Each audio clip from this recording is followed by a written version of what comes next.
Chapter 514. However, Yuru did not get up, so all Xiaoling Yu could see was her fair neck and blushing face. Xiaoling Yu did not feel stunned, nor did he leave the room in a hurry. Instead, he realized that something was amiss. Yueru rarely invited him over at this time. Most of the time, the door to the house was closed, and Mo would be guarding outside. Today was different, so there was a high chance that something was amiss. Xiaoling Yu was calm, but Yueru gasped when she saw Xiaoling Yu. Yuru's reaction was rather quick. She did not make a loud sound and soon stopped. Even so, her voice was heard outside the door. At this moment, there was the sound of hurried footsteps outside the door. "How dare you, pervert! How dare you peek at Yueru's medicine master?" A few people rushed into the house, and one of them shouted loudly. Xiaoling Yu had already closed the door to the side room. He turned around and frowned at the people in the house. He smiled and said, "You came just in time. If we didn't come in time, I'm afraid you would have succeeded." Someone shouted. The person who shouted was Shi Wei. Recently, Shi Wei had been appointed by the village chief and deputy village chief to form a patrol team to patrol the village for the safety of the village. Haha, do you know what happened? Xiaoling Yu asked with a smile. Of course. You came to Yueru's room in the middle of the night and startled Yueru's medicine master. You must have bad intentions, Shi Wei said righteously. So you're just guessing? Based on your guesses, you call me a pervert the moment you came in? Xiaoling Yu asked again with a smile. Pervert, you still want to quibble? When Yueru's medicine master comes out, we'll know when we ask him, Shi Wei said coldly. Xiaoling Yu was too lazy to argue with Shi Wei. He calmly sat on a chair in the living room and waited quietly. This side was originally very quiet, but after Shi Vita shouted a few times, it naturally attracted a lot of villagers to come over and watch. After all, this was a very special time in the Lingu Valley, and many villagers were very sensitive. If there was even the slightest movement, they would come out to check. What happened inside? I'm not sure. I heard that a perverted thief broke into the Yueru pharmacist's room. Pervert? No way. How could there be a pervert in our village? Could it be a mistake? Who knows? The patrol team is still investigating inside. I think the village chief and deputy village chief will come in a while. The villagers who were blocked outside by the patrol team were whispering in front of Yueru's house. In the room, Yueru was already neatly dressed as she walked out of the side room. Medicine Master Yueru, did you scream because he broke into your room just now? Shi Wei asked Yueru loudly. Everyone outside the house could hear clearly. Yes, Yueru, who never lied, nodded with a complicated expression. Everyone heard it, right? Medicine Master Yueru has already identified him. Shi Wei shouted loudly, looking a little proud. At this moment, the village chief and deputy village chief also heard the news and came over. The old village chief asked Xiaoling Yu, "Why did you come here in the middle of the night?" The old village chief naturally didn't believe that Xiaoling Yu was a pervert, but he still had to clarify the matter. Mo said that Medicine Master Yuru invited me here, Xiaoling Yu replied. Medicine Master Yuru, is this true? The old village chief asked Yuru. Yuru hesitated for a moment, then nodded and said in a low voice, yes. Since Medicine Master Yuru invited Xiaoling Yu here, then it must be a misunderstanding, the old village chief said. Haha, I think Medicine Master Yuru is purposely making excuses for him. The deputy village chief smiled and interrupted. Let's find him and ask her. The old village chief glanced at the deputy village chief and said loudly, Where is Mo? Not long after, Mo was invited in. However, she looked very surprised and said, No, Medicine Master Yuru didn't ask me to invite Xiaoling Yu. Could it be that I've forgotten what she told me to do before? Mo's answer made Xiaoling Yu laugh coldly, and also made Yueru lower his head in shame. What do you have to say? The deputy village chief asked Xiaoling Yu. I can't do anything if she doesn't admit it, but the truth is that she said that Medicine Master Yuru invited me here, Xiaoling Yu said calmly. At this moment, he was 100% sure that someone had colluded with Mo to frame him. It was obvious that the deputy village chief was the one who had schemed against Xiaoling Yu. Mo, this is no small matter. You have to tell the truth, the old village chief said to Mo sternly. Mo's eyes flashed a few times. After glancing at the deputy village chief, she nodded solemnly and said, Mo knows, but I'm not lying. You can ask Medicine Master Yueru. She really didn't ask me to invite Shaoling Yu. Yueru lowered her head, not daring to look at everyone. She was obviously guilty. Perhaps Medicine Master Yueru didn't ask you to invite me, but perhaps someone else did. Kong Ping stood out and said, Big Brother Kong, what do you mean by this? Mo looked puzzled. You know what I mean. Don't play dumb here. Kong Ping said bluntly. I really don't know, Mo said with her head tilted. Mo, let me ask you, what were you doing just now? Who were you with? The old village chief asked Mo. I was in my own house. All right, Sister Lear, it was with me the whole time. She can testify for me. I was in my own house the whole time, Mo said confidently. Lear was also invited over, and she did testify for Mo. If Mo isn't lying, then Shaoling Yu is lying. Mo has Li to testify for her. Shaoling Yu, do you have a witness? The deputy village chief asked Shaoling Yu. Although I don't have evidence, how can you be sure that Mo and Lear didn't collude? Shaoling Yu retorted. Collude? Why would they collude to harm you? The deputy village chief asked with a strange smile. I'm afraid the deputy village chief knows better than I do. Shaoling Yu said without backing down. Village chief, how do you think we should deal with this matter? The villagers outside are all watching and waiting. The deputy village chief didn't argue with Shaoling Yu. Instead, he threw the question to the old village chief. There are still many suspicious points in this matter. Suspicious points? What suspicious points? His sophistry can't be used as suspicious points. We have to pay attention to real evidence before doing anything. Before the old village chief could finish speaking, the deputy village chief had already interrupted. It was the first time in many years that he was so anxious. The old village chief obviously wanted to cover up this matter and didn't want to deal with it now. Moreover, he did suspect that there was something wrong with this matter, so he needed some time to investigate carefully. However, the deputy village chief didn't want to do that. Punish the pervert. Burn him. Chase him out. The villagers outside began to shout loudly, attracting the attention of many villagers who didn't understand the situation. Most of the villagers outside Yueru's house didn't know who the so-called pervert was. In fact, many of the villagers had just run over and didn't know what was going on, so they began to shout together. If everyone knew that the pervert was Shaoling Yu, they probably wouldn't have shouted so loudly and in unison. But no matter what, the commotion outside had already been heard. In front of so many villagers, the old village chief did indeed have to give an explanation. As one of the parties involved, Yueru didn't know what to say. She naturally didn't believe that Shaoling Yu had any ill intentions towards her.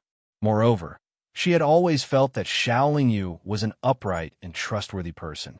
Although Yueru was naive, she could also guess that the deputy village chief had schemed to frame Shaoling Yu. However, no one had any evidence to prove it.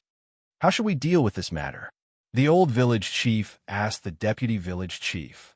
According to the village rules, such a despicable act should be burned at the stake. Of course, he is the benefactor of our village and has made a lot of contributions to our village. Naturally, we can't execute him. However, in order to prevent people from getting hurt in the future, we must expel him from the village. The deputy village chief replied without hesitation. Of course, he is the benefactor of our village and has made a lot of contributions to our village. The old village chief was in a difficult position. Yueru exclaimed softly, no. Both of them knew that the reason this village could survive until today was because of Shaoling Yu. If Shaoling Yu was chased out of the village, then if the Argent Legion attacked the Linggu Valley again, the Linggu Valley wouldn't be able to survive as easily as last time. However, this pervert's crime wasn't small.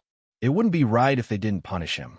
Outside the house, the shouts were still coming one after another, especially from the deputy village head's faction.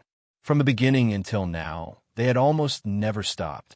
Ha! At this moment, the old village chief suddenly laughed. Previously, I said that there was definitely a traitor in the village.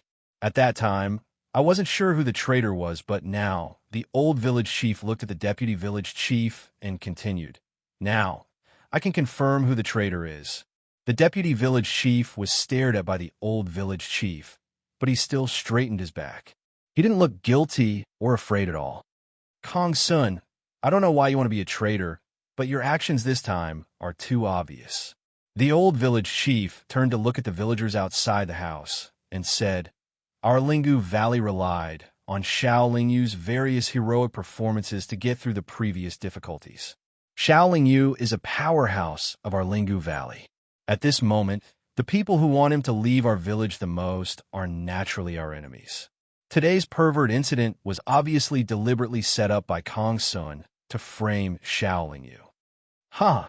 Deputy Village Chief Kong Sun laughed loudly and said, Old Village Chief, do you have proof that I'm a traitor? You said that I framed Xiaolingyu, but how do you prove it? I think you're purposely trying to clear his name. Chapter 5:15. Everyone in the village had indeed made a soul oath, and no one was an exception. Even the village chief had made a soul oath. As for why the deputy village chief hadn't made a soul oath, that wasn't something that ordinary villagers would know. Just because I didn't make a soul oath, you're saying that I'm a traitor? How can that be considered evidence? The deputy village chief quibbled. Haha, then do you dare to make a soul oath in front of everyone? If you've done anything wrong to the Lingu Valley, your soul will be destroyed. Do you dare? The village chief asked with a cold smile. If you're all bent on doubting me, then it's the same even if I make a soul oath. However, village chief, you're accusing me of framing Xiaolingyu. You should at least provide some evidence and justification, right? The deputy village chief said without changing his expression. If it wasn't for the framing, why would Xiaolingyu sneak into this place in the middle of the night to spy on Yueru's medicine master? The two of them have already pledged to marry each other. They're just waiting for the Lingu Valley to overcome this crisis before they get married. Don't you think that he's up to no good by coming here in the middle of the night? He could have come here openly, the village chief said shockingly.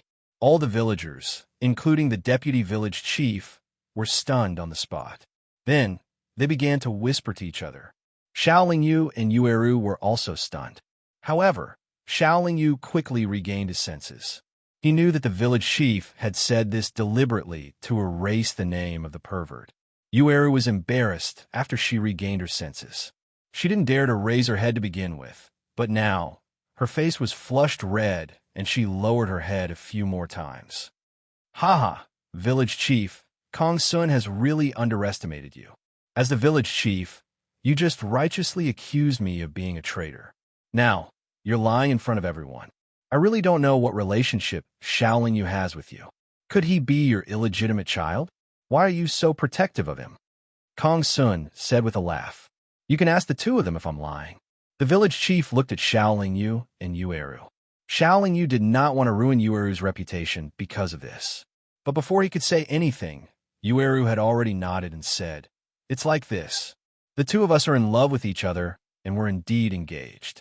Since Yueru had already said so in front of so many villagers, if Xiaolingyu said that there was no such thing, not only would it be a waste of Yueru and the old village chief's good intentions and efforts, it would also cause Yueru to be criticized by the villagers.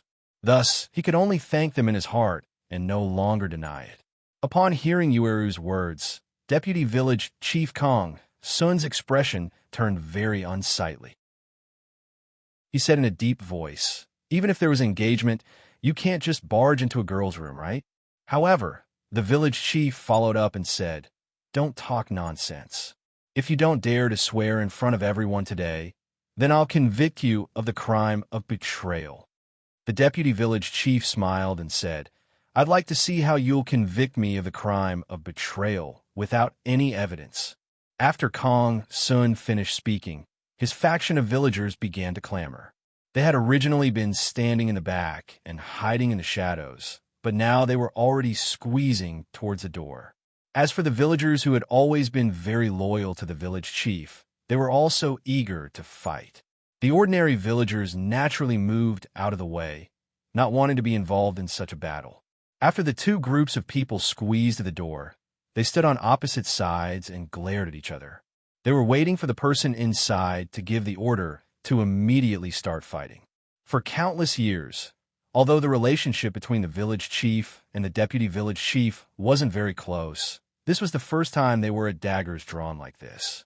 The village chief walked to the door and said with a dignified face, "This isn't a battle between me and Kong Sun, but a battle between the entire Lingu Valley and the traitors. I can very responsibly tell everyone that if it weren't for the existence of a traitor like Kong Sun in our village, we wouldn't have suffered so many losses in the previous battle. Villagers, think of those villagers who died in battle. Think of your loved ones who died not long ago. They died innocently because of Kong Sun. Think of the bullying you've suffered in the past. Think of what Kong Sun has done for our village all these years, and how much he has received from our village. Then you can decide whether or not to capture this traitor."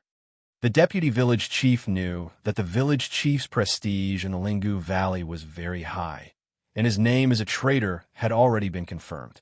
Moreover, if the village chief continued to agitate him, he was afraid that he would really be surrounded by the entire village. Therefore, the deputy village chief Kong Sun's face turned cold, and he gave a few people beside him a look. Then, they all attacked at the same time, shooting out a few rays of light towards the village chief's back. Just as Kong Sun and the others attacked, Xiaoling Yu also quickly moved. Just as the rays of light flew out, Xiaoling Yu's fists each hit a person. The two people who were hit by Xiaoling Yu's iron fists immediately crawled forward and rushed out. The village chief dared to have his back facing Kong Sun and the others, and dared to oppose them at this time. So naturally, he was prepared for a sneak attack.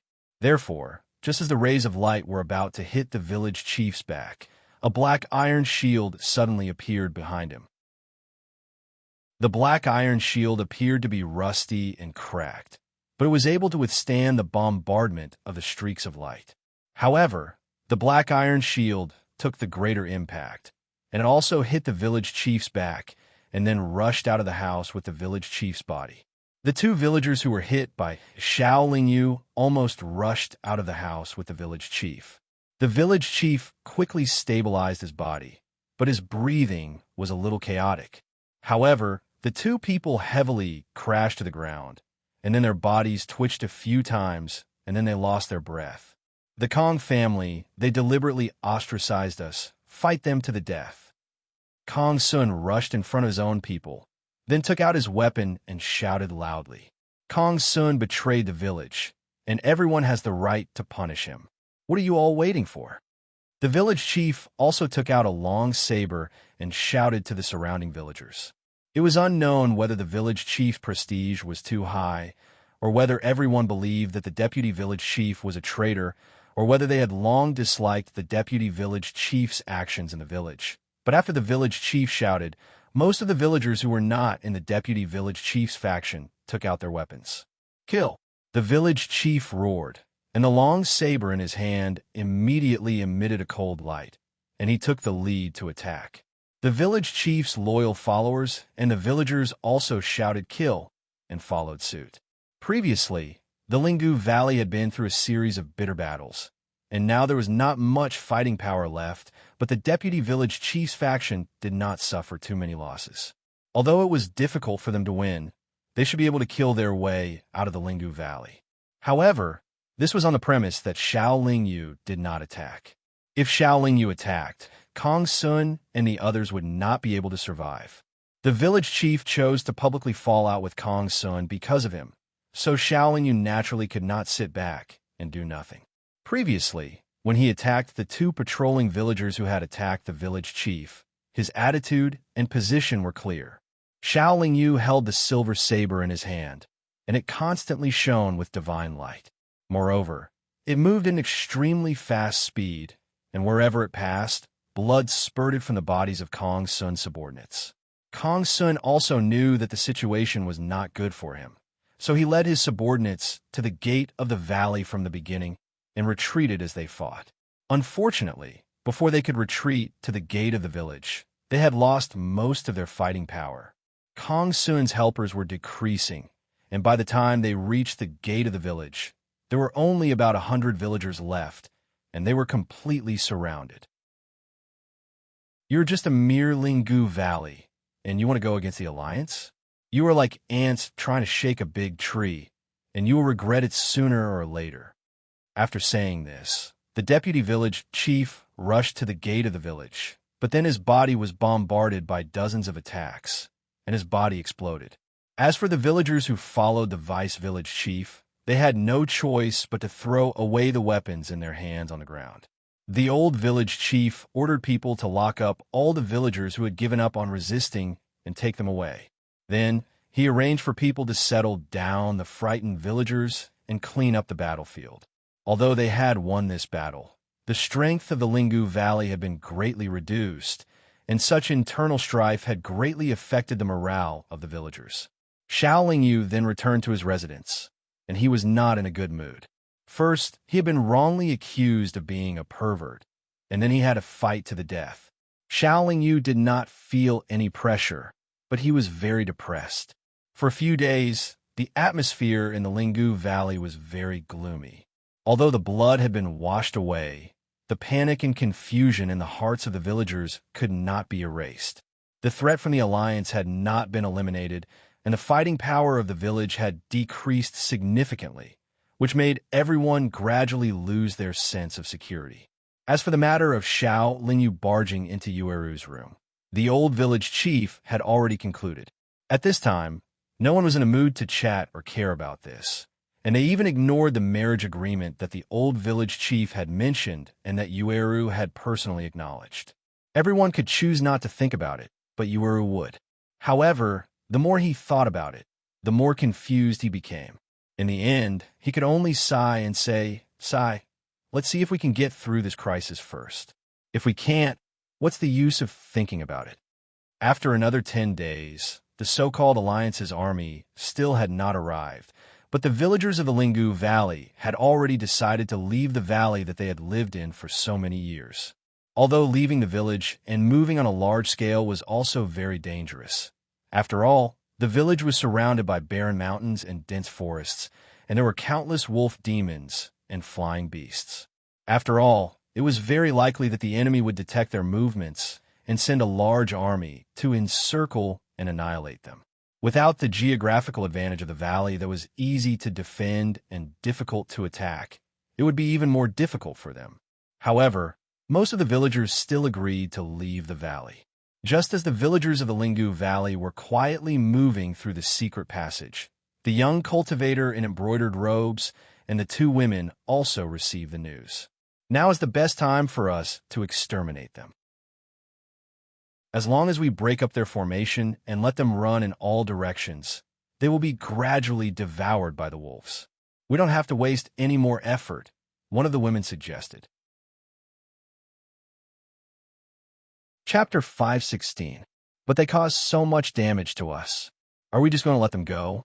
One of the women said unwillingly. Why bother? They were forced to fight back, but we attacked them forcefully. Even though we suffered some losses, it's fine as long as we achieved our goal. The man in brocade laughed. The man in embroidered clothes smiled, then changed the topic and said, "However, that fellow called Xiaolingyou from their village is a little interesting. He's a talent. If we can recruit him and nurture him, he might be of great use in the future.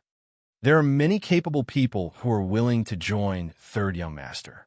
I don't think he's any better than those people," another woman said unhappily. "At least he's more courageous. That's the most important thing," the man in brocade clothes said. "We've already taken over the Lingu Valley. As long as we take over the last village, Longquan Village, we'll be able to connect the 8 million miles between Kuan City and the new mine. Third Young Master will have achieved great success.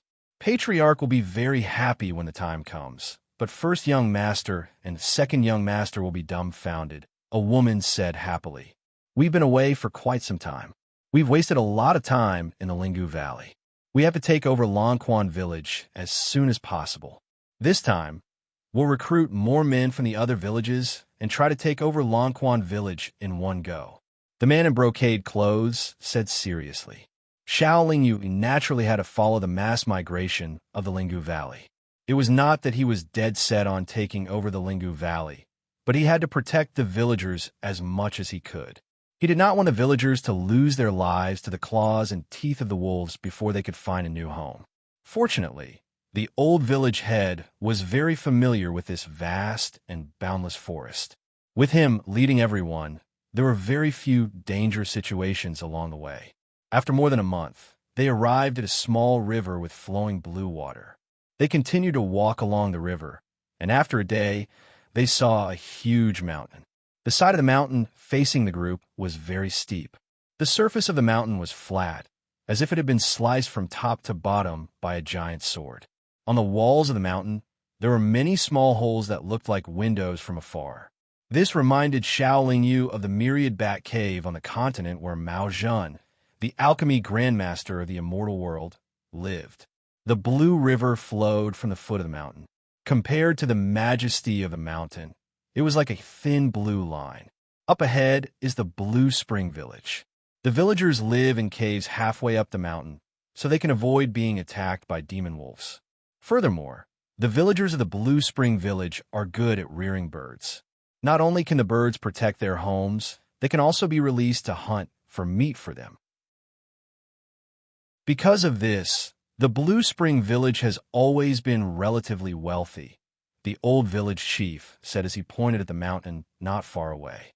Should we go to Longquan Village to rest first, or should we go around Longquan Village and continue along this river? A village leader asked. Let's go around it. The villagers of the Blue Spring Village are not very hospitable. They are also very repulsed by outsiders because they are worried that others will learn their techniques of rearing birds and beasts. To avoid trouble, it's best if we don't have any interactions with them, the old village chief said, shaking his head. However, the old village chief did not expect that, just as he was about to lead everyone to take a detour, a cultivator from the Blue Spring Village flew over on a large bird and landed in front of the group from the Linggu Valley. The person who came was the village chief of the Blue Spring Village. He knew that this group was from the Linggu Valley. He even said that he represented the villagers of the Blue Spring Village to welcome the people from the Linggu Valley to the Blue Spring Village as guests. When he heard that the old village chief of the Linggu Valley had said that the entire village was migrating, he even represented the Blue Spring Village in welcoming everyone from the Linggu Valley to the Blue Spring Village. The suggestion of the village chief of the Blue Spring Village was naturally tempting. After all, the Blue Spring Village was very wealthy and had unique skills. However, the old village chief of the Linggu Valley rejected the other party's good intentions and insisted on taking everyone to take a detour. The reason why he rejected the offer was because the situation was abnormal. With the temperament of the villagers of the Blue Spring Village, how could they accept so many people from the Linggu Valley to join them? After all, most of the people from the Linggu Valley were idlers, and there were not many real laborers. Moreover, even if they were sincerely willing to take them in, it would be very difficult for the people from the Linggu Valley to integrate into the Blue Spring Village. The villagers from the two villages had different attitudes and lifestyles, and there would definitely be conflicts in the future. In the end, they might even break up.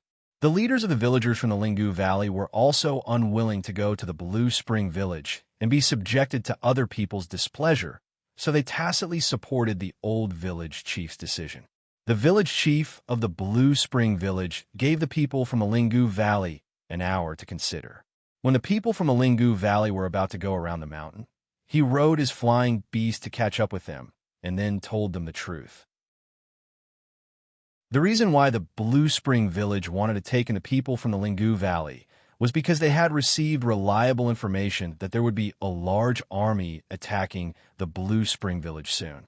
They felt that they would not be able to secure victory with just their own strength, so they needed the help of the Linggu Valley. The old village chief could guess that the large army attacking the Blue Spring Village would be sent by the alliance that had attacked the Linggu Valley before. The people of the Linggu Valley had also experienced the strength of the alliance, and it was because of this alliance that the entire village had been forced to migrate. Therefore, even though the village chief of the Blue Spring Village had proposed many tempting conditions, the old village chief still did not agree. In the eyes of the old village chief and many other leaders of the Lingu Valley, even if the Lingu Valley and the Blue Spring Village joined forces, they would not be able to defeat the alliance that had a heavenly god expert. When the old village chief bid farewell to the Blue Spring Village chief, he also advised the village chief to make plans early. If he was not willing to join the alliance, it would be better for him to migrate as soon as possible. The villagers of the Blue Spring Village had always been proud and naturally did not want to join the alliance. After all, there was no tangible benefit to them.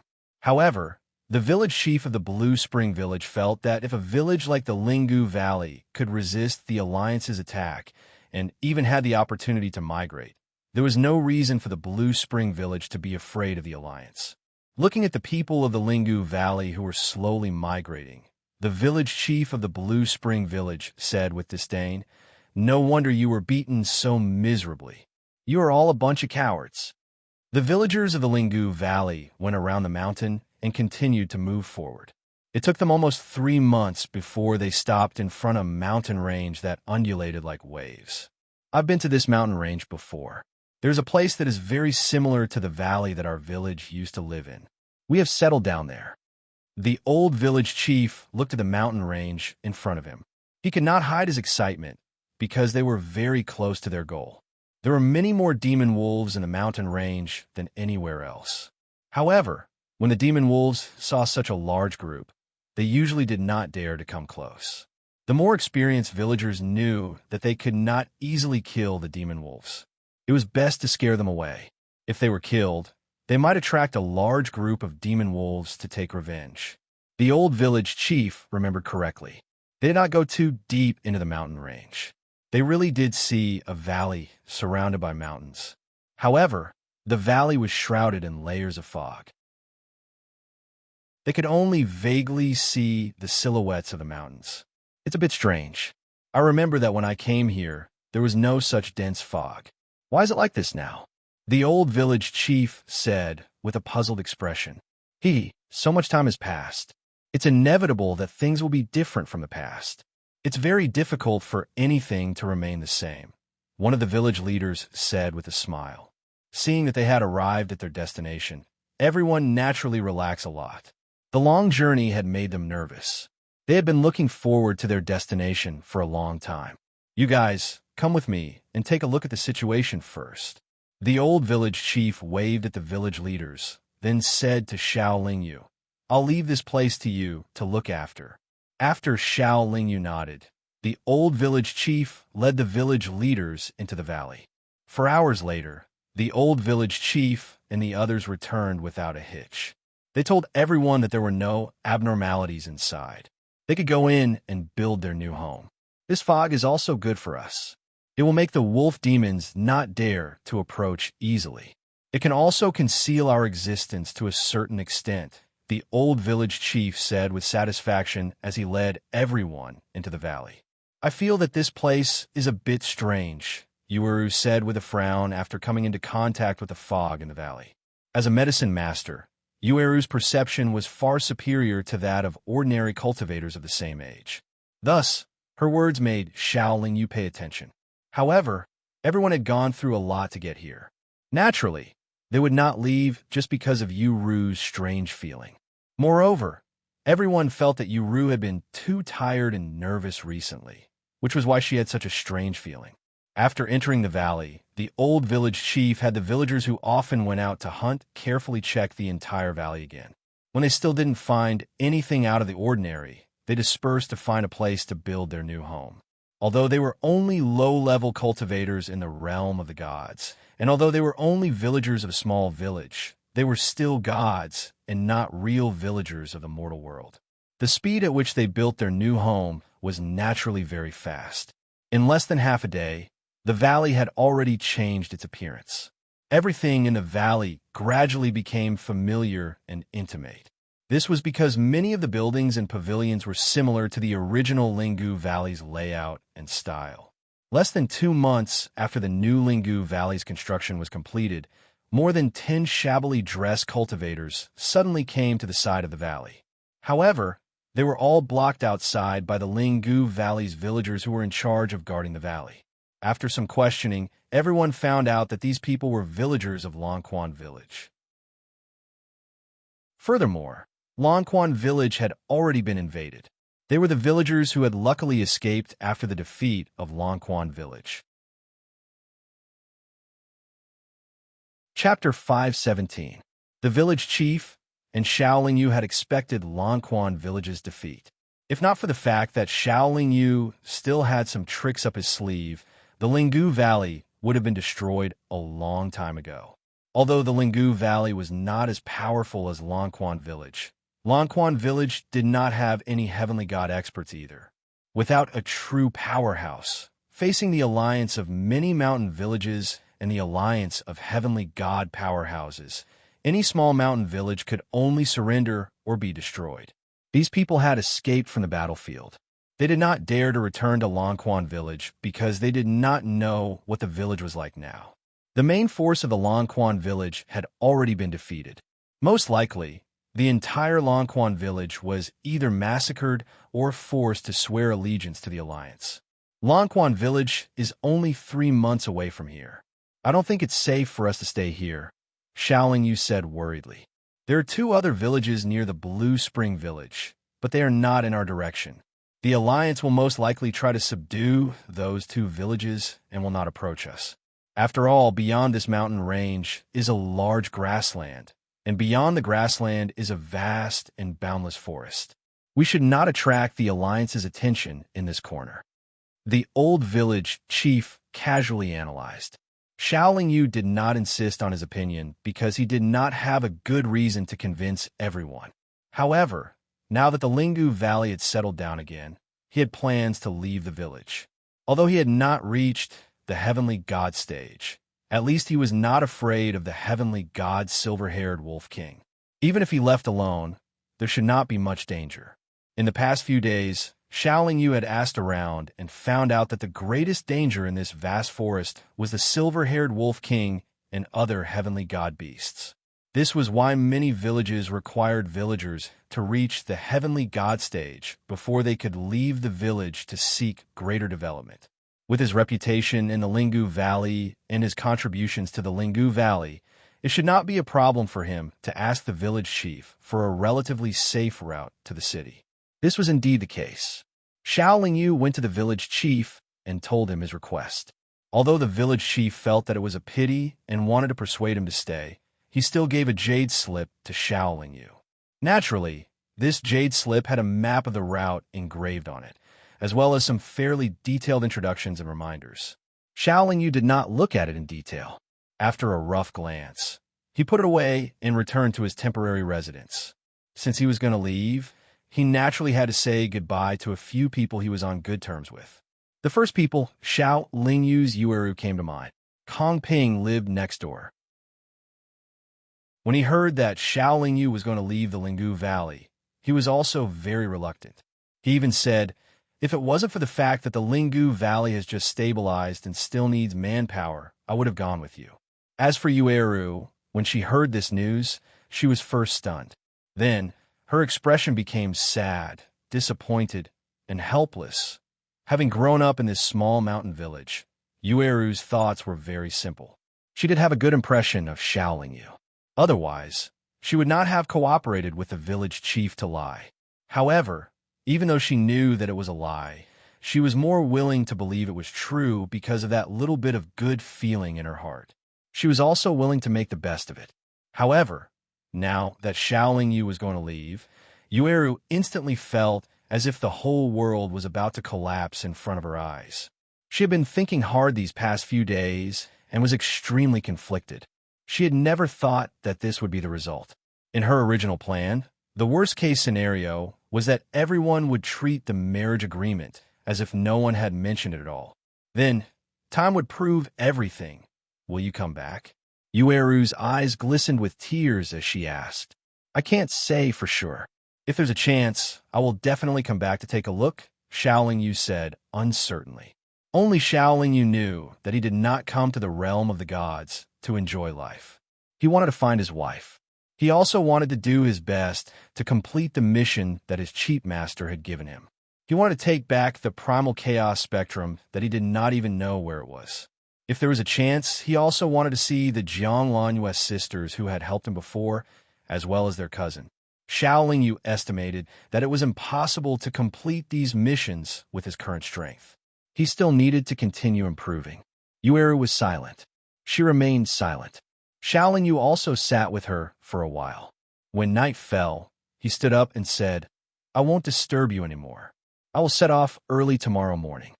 When Xiaolingyu walked out of the room, the tears that had been swirling in Yueru's eyes turned into two streams of clear tears and flowed down from the corners of her eyes. Xiaolingyu did not see Yueru's tears. He also did not expect Yueru to have any thoughts about him. He already had a wife, and not just one. Naturally, he did not dare to ask for too much. In his opinion, a girl like Yueru, who was as calm as still water, should find an honest man to live the rest of her life peacefully.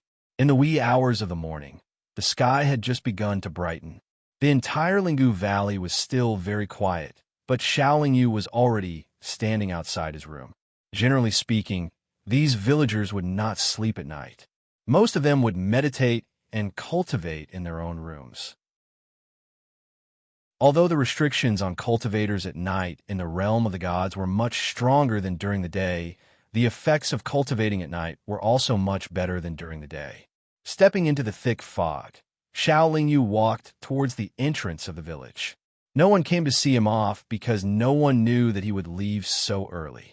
The old village chief had arranged for him to leave in the early morning as well. However, after taking a few steps, Xiaolingyu felt as if someone was secretly watching him. He could not help but stop in his tracks and look around. However, he did not discover anything. Naturally, there were people guarding the entrance of the village. However, they only thought that Xiaolingyu had some matters to attend to. Thus, after greeting him, they smiled and opened the village door. Xiaolingyu was somewhat reluctant to part with the village, but he still resolutely walked out of the valley. However, he was just like ordinary people who were about to go on a long journey and look back with every step they took. Under the cover of the night and fog, Xiaolingyu's figure gradually disappeared from the eyes of the villagers at the village entrance. At this moment, Yueru also arrived at the entrance of the village. She looked into the distance with a face full of tears, although she definitely could not see too far. At this moment, the villagers at the entrance of the village could not help but think of the marriage contract. Thus, they felt that Yueru's reaction was very normal. Not only did they not go forward to comfort her, they even looked on from the side and secretly laughed. They did not know that Xiaolingyu might never return after leaving this time. After sorting out his emotions, Xiaolingyu began to hurry along as he carefully studied the route he had taken. The route started from the original Linggu Valley and ended at a city in the realm of the gods called Kuan City. Although there were many twists and turns in the middle, the overall route was still a straight line. There were close to 10,000 small villages like the Linggu Valley on this route. If he set off from the original Linggu Valley, the next stop would be Silver Moon Village. What surprised Xiaolingyu was that the current Linggu Valley, Lanquan Village, the original Linggu Valley, and Silver Moon Village were all on the same line. This made Xiaolingyu vaguely feel that there was a problem, but he could not figure out what the problem was. Thus, he continued to move forward. In order to avoid trouble, Xiaolingyu asked Fudi to come along.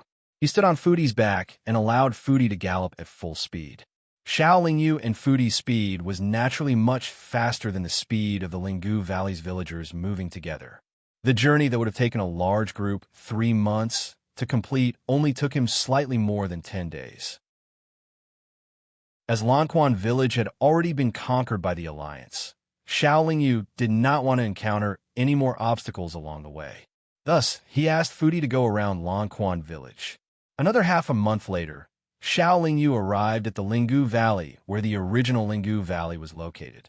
However, he discovered that there were cultivators standing guard on all 4 sides of the valley. Furthermore, from afar, he could see that those cultivators were wearing silver armor. It was obvious that the Alliance had taken over this valley.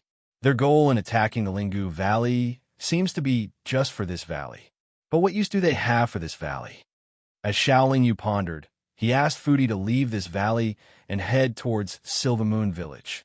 Xiaoling Yu had already made a round trip from this valley to Silver Moon Village. Thus, he was relatively familiar with the route. His speed was even faster. In just over 20 days, he arrived at the surging river. The mountain peak where Silver Moon Village was located was also nearby. He did not linger around Silver Moon Village. Xiaoling Yu took out a boat-shaped Dharma treasure and carried himself to the other side of the river. Foodie was then invited into the spiritual beast pouch. Xiaoling Yu chose to cross the river. He was already very far away from Silver Moon Village. However, he did not expect that he would still be discovered. Furthermore, a few small boats chased after him.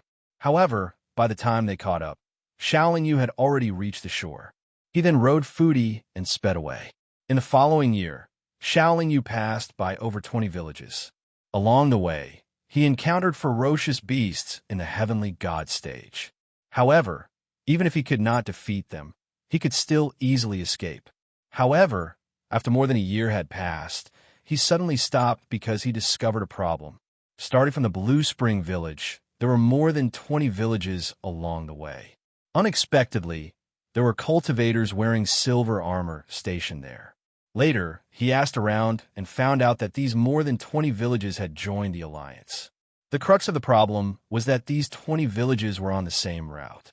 Based on this, if the alliance wanted to continue advancing after conquering Longquan Village, they would not choose the villages to the left and right of Longquan Village.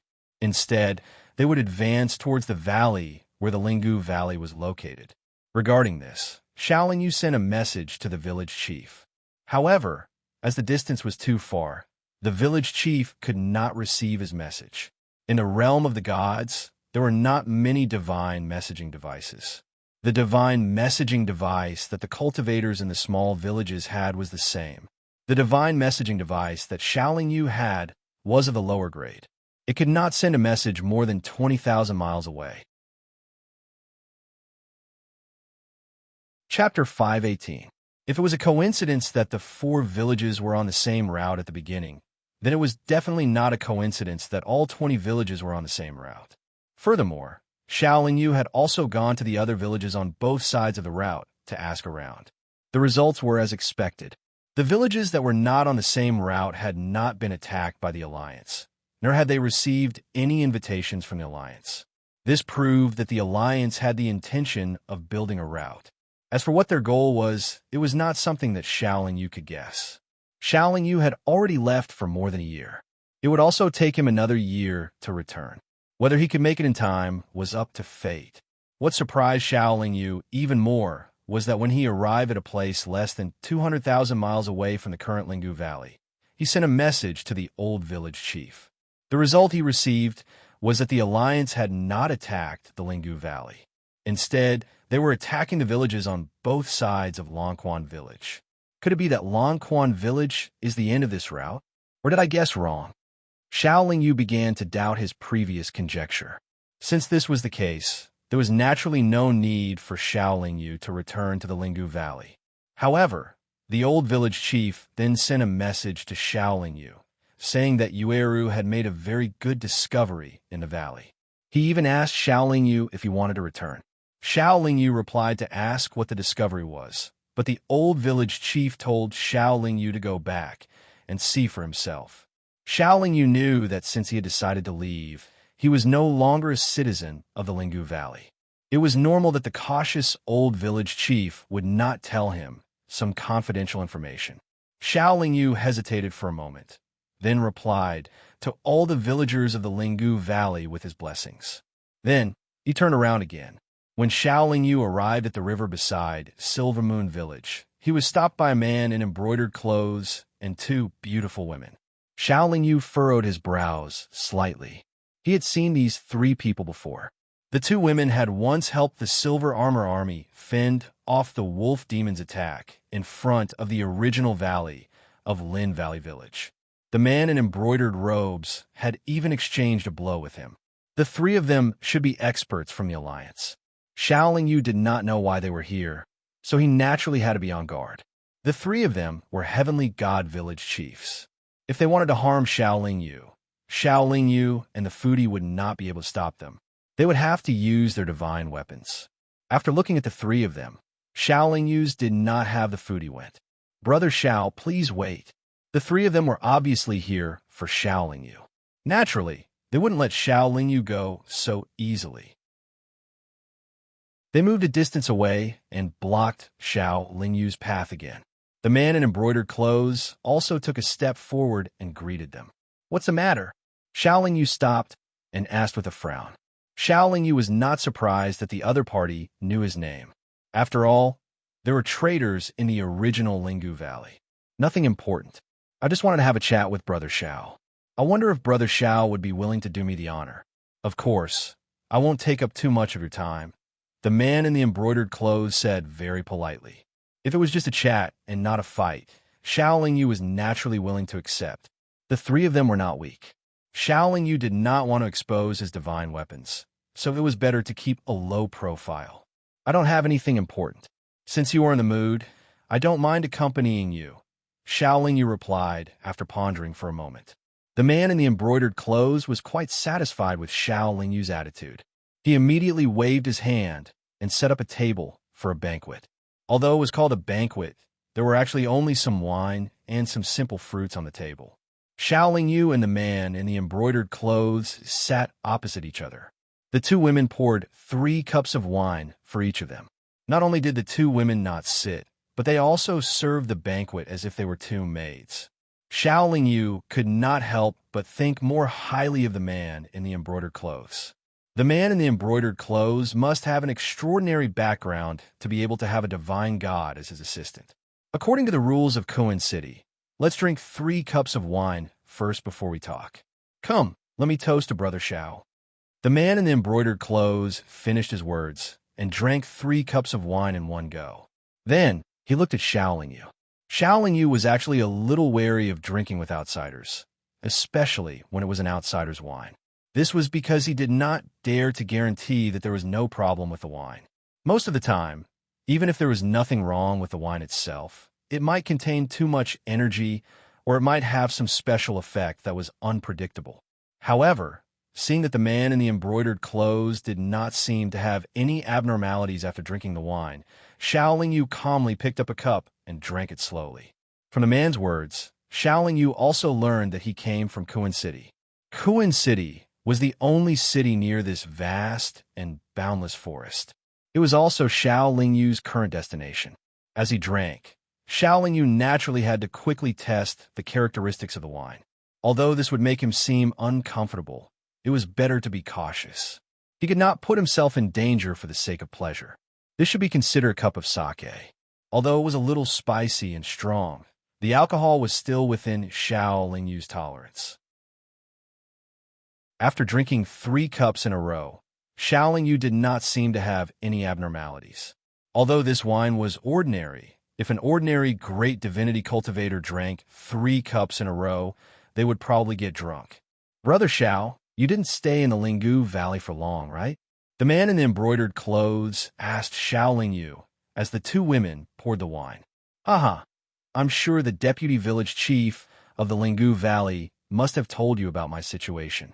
Xiao Yu nodded and smiled. He did tell you a little. The man in the embroidered clothes did not deny it. Then he asked, Brother Xiao, why did you leave the Lingu Valley alone this time? Xiao Yu said perfunctorily, I had some matters to attend to. I thought Brother Xiao wanted to enter the sea like a dragon to seek a wider space for development. The man in the embroidered clothes seemed to be hinting at something. Then the two of them drank another cup. The man in the embroidered clothes asked again, Brother Xiao, looking at the direction you're heading, you should be heading to Kuan City, right? Xiao Yu nodded. From here to Kuan City, there's still about 8 million miles of journey. There are also many dangers along the way. Xiao Yu must have encountered a lot of difficulties along the way. The man in the embroidered clothes seemed to be concerned. That depends on luck, Xiao Yu said nonchalantly. I'm also preparing to return to Kuan City. If we travel together, we can take care of each other along the way. It will be safer. What do you think, Brother Xiao? The man in the embroidered clothes suggested. This, Xiao Yu seemed to be in a difficult position. Although he would encounter some difficulties alone, he had a sage weapon and a relatively safe route. He should not encounter any danger. Moreover, he did not know the man in the embroidered clothes well. Naturally, he did not want to travel with them. However, the man in the embroidered clothes was showing goodwill. It would be inappropriate for him to reject him. His destination was indeed Kuan City. The man in the embroidered clothes probably had some status in Kuan City. It would not be good for him to not give face to him. After thinking about it, Xiaoling Yu still found it difficult to make a decision. You people from the Lingu Valley are really nostalgic. You actually moved into another valley on such a large scale. The man in the embroidered clothes suddenly spoke. Xiaoling Yu's expression changed slightly when he heard this. However, he soon understood. The Lingu Valley was moving on such a large scale. Naturally, they would not be able to avoid detection. However, Xiaoling Yu did not know how to reply to the man in the embroidered clothes. He smiled and clasped his fist. Haha, I hope that the three of you will take care of me on the journey in the future. It's hard to say who will take care of who. Brother Zhao's strength is not inferior to ours, the man in the embroidered clothes said politely. After drinking a few more cups, Xiaoling Yu ended the banquet because he could not hold his liquor. The four of them then began their journey to Kuan City. Along the way, the two women basically didn't speak, while Xiaoling Yu and the man in embroidered clothes were constantly trying to sound each other out. Although the man in the embroidered clothes seemed to be generous to Xiaoling Yu only knew that his surname was Qi Hongxian after traveling with him for more than 10 days. The Qi family was one of the three major families in Kuan City. As everyone's destination was Kuan City, Qi Hongxian introduced Kuan City more. However, he did not mention much about his own family or the matters of this trip. Of course, Qi Hongxian could not obtain much information from Xiaoling Yu. In fact, Xiaoling Yu did not experience much after he ascended. Most of the things that had happened to him had already been conveyed to Qi Hongxian through the deputy village chief of the Lingu Valley. During the journey, Qi Hongxian would stop at every village for a short period of time before continuing with Xiaoling Yu. This period of time was not long. It was usually around 2 hours. At most, it was less than 4 hours. Xiaoling Yu could already guess that this young master of the Kuan City's Qi family was actually the head of this alliance. He was very curious as to why Qi Hongxian wasn't enjoying his life in Kuan City, but instead came out to create this alliance. To a heavenly god expert like the Qi family, which had many heavenly god experts, what was so special about these villages that they coveted? Time slowly passed in this boring journey. Many things that should be said had already been said at the beginning of the journey. It was also difficult to say what should not be said. However, Xiaoling Yu could clearly feel that the three of them did not have the slightest bit of malice towards him. It seemed that they were sincere in joining him on the journey. After nearly 10 years, the four of them had only covered 1/3 of the journey. Xiaoling Yu also discovered that the closer they got to Kuan City, the shorter the distance between the villages. Now, the distance between every two villages was at least 2,000 miles. The short distance was only 100 miles. At this time, the four of them arrived at an endless swamp. Qi Hongxian also stopped in front of it. Apart from the fact that the water was black, there was nothing special about the swamp. However, Qi Hongxian said to Xiaoling Yu in a serious tone, "This place is called the Blackwater Swamp. There are many poisonous creatures in the heavenly god stage that roam around here. Moreover, there's often a poisonous mist that permeates the air. It might be dangerous to venture deep into the swamp." Chapter 519. Blackwater Swamp, one of the famous dangerous places in this barren mountain forest. All kinds of poisonous creatures run rampant, and poisonous fog wreaks havoc. Those below the heavenly god stage will most likely die if they enter. This was the introduction of the Blackwater Swamp on the map. Cultivators below the heavenly god stage could not enter, but the Jade Slip did not mention what would happen if a heavenly god entered. However, looking at Qi Hongxuan's cautious look, it could be guessed that even heavenly gods had to be careful. Qi Hongxian did not hesitate. After saying this, he took the lead and entered the Blackwater Swamp. In the days before, Xiaoling Yu just followed closely with his own speed. He did not ask Fudi to come out. It was the same when they entered the Blackwater Swamp, but he was fully alert. If they encountered danger, he would immediately ask Fudi to come out. Before this, the four of them had been running wildly on their feet, just like the martial arts masters in the secular world who used lightness skills. It was the same when they entered the Blackwater Swamp. The four of them gently touched the water surface or the treetops with the tip of their toes, and they could move nearly 100 feet forward. Soon, the four of them encountered a misty, poisonous fog. This poisonous fog covered an unknown area. It was dark red and rolled from time to time.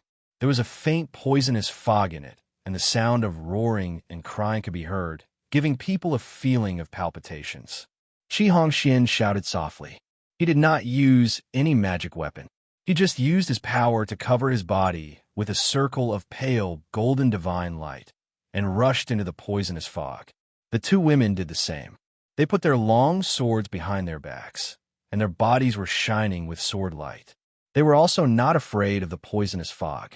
Xiaoling Yu had not reached the heavenly god stage. Although it was not difficult for him to release his power, it was not easy either. At least his power would be consumed very quickly. If he released his power to resist the poisonous fog, he was afraid that he would not be able to hold on for too long. In terms of the degree of power, Xiaoling Yu was far inferior to a heavenly god, but the quality of his power was far superior. Xiaoling Yu didn't hesitate for long either. He didn't put up any defenses either. Just like before, he rushed into the poisonous fog and followed closely behind Qi Hongxian and the other two. What surprised Qi Hongxian and the other two was that even though the highly corrosive poisonous fog was constantly attacking Xiaoling Yu's body, Xiaoling Yu's expression remained calm, as if she was not affected at all. What they didn't know was that Xiaoling Yu's body quality was extremely high. It was very difficult for the poisonous fog to penetrate and corrode. Even if it entered Xiaoling Yu's body, it would be destroyed by Xiaoling Yu's high-grade bloodline.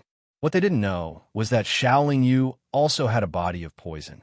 Of course, the poison in Xiaoling Yu's body couldn't compare to the poison mist in the God Realm, but the body of poison allowed him to adapt to the corrosion of the poison mist. Moreover, as they advanced, Xiaoling Yu intentionally absorbed some of the poisonous fog into his body. Then he used the chaotic primordial fire and his bloodline to refine the poisonous fog, allowing it to merge with and increase the toxicity of his body of poison. Xiaoling Yu and the other three weren't very lucky. When they first entered the Blackwater Swamp, they continuously encountered heavenly god poisonous creatures. They had to stop and fight with them every time.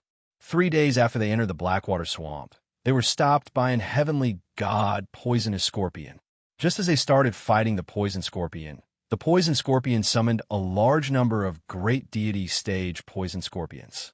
After that, several heavenly deity stage poison scorpions brought a large number of great deity stage poison scorpions over from all directions. There were many heavenly god poisonous creatures in the Blackwater Swamp. There were also a few large groups of poisonous creatures. Not only did the poisonous scorpions have many heavenly god powerhouses, but their group was also very large. Why are there so many poisonous scorpions gathered here?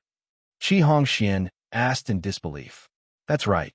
Although the poisonous scorpions group is large, they're scattered all over the Blackwater Swamp. How can so many of them gather here in such a short period of time? And there are so many heavenly god poisonous scorpions, they must have gathered here a long time ago. Qi Hongxuan's two maids were also very surprised. The supreme god poisonous scorpions were dark red all over, while the heavenly god poisonous scorpions were pure black. Moreover, the heavenly god poisonous scorpions were obviously one size bigger. The main attack method of the supreme god poisonous scorpions was to charge forward and smash or cut with their huge pincers that were several feet long. Other than using their bodies to attack, the heavenly god poisonous scorpions could also shoot black poisonous arrows.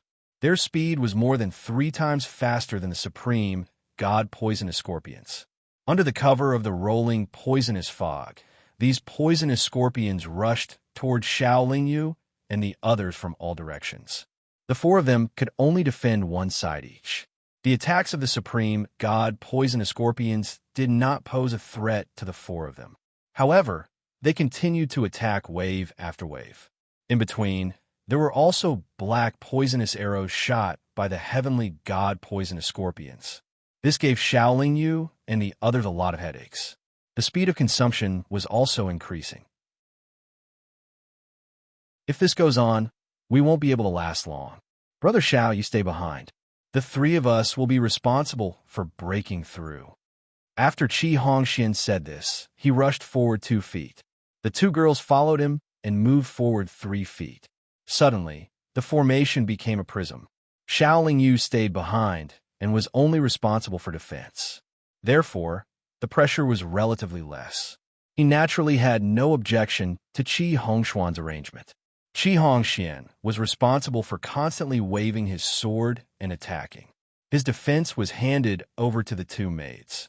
However, the two maids not only had to help him defend, but also help him increase the power of his attacks to better protect themselves. Therefore, the pressure on the two of them should be the greatest. However, Qi Hongxian and the two maids were very familiar with each other. Their cooperation was also very good. They could really ensure that the speed of breaking through was not slow. Xiao Yu waved the silver moon broken sword to block the attacks from behind. His other hand was constantly making chaotic seals. Although his cultivation was the weakest among the four of them, his defense was impenetrable. Qi Hongshuan's speed of breaking through gradually slowed down because the heavenly god poisonous scorpions had circled to the front and attacked with all their strength. It seemed that they did not want to let the four of them continue to move forward. Since Qi Hongxian was born in a big family in Koan City, he naturally brought a lot of life-saving magic weapons. When the attack in front was too fierce, when the poisonous scorpions in front were too dense, he would take out a round ball that flashed with brilliance. When the round ball was thrown out, it would explode in the midst of the poisonous scorpions. It would explode with countless rays of sword light that could instantly wipe out a large number of poisonous scorpions. With the help of these round balls, Qi Hongxian was able to keep moving forward under the premise of ensuring his own safety. However, those round balls were so powerful. There was definitely not an infinite amount of them. After an hour, the four of them had charged for nearly 50 miles. Qi Hongshuan's flashing round balls were also used up. At this time, there was a small lake not far in front of the four of them. There was a small island in the middle of the lake. In a large area near the island, there were fewer and fewer poisonous scorpions. Therefore, Qi Hongxian charged towards a small lake with all his strength. The small lake was less than 10,000 feet away. However, when they reached here, the poisonous scorpions, especially those at the heavenly god stage, attacked even more fiercely. Xiao Yu and the others were having a hard time moving forward. The poisonous scorpions did not seem to dare to approach the small lake. Based on the current situation, it seemed that as long as they approached the small lake, they would be temporarily safe. These poisonous scorpions don't dare to approach the small lake.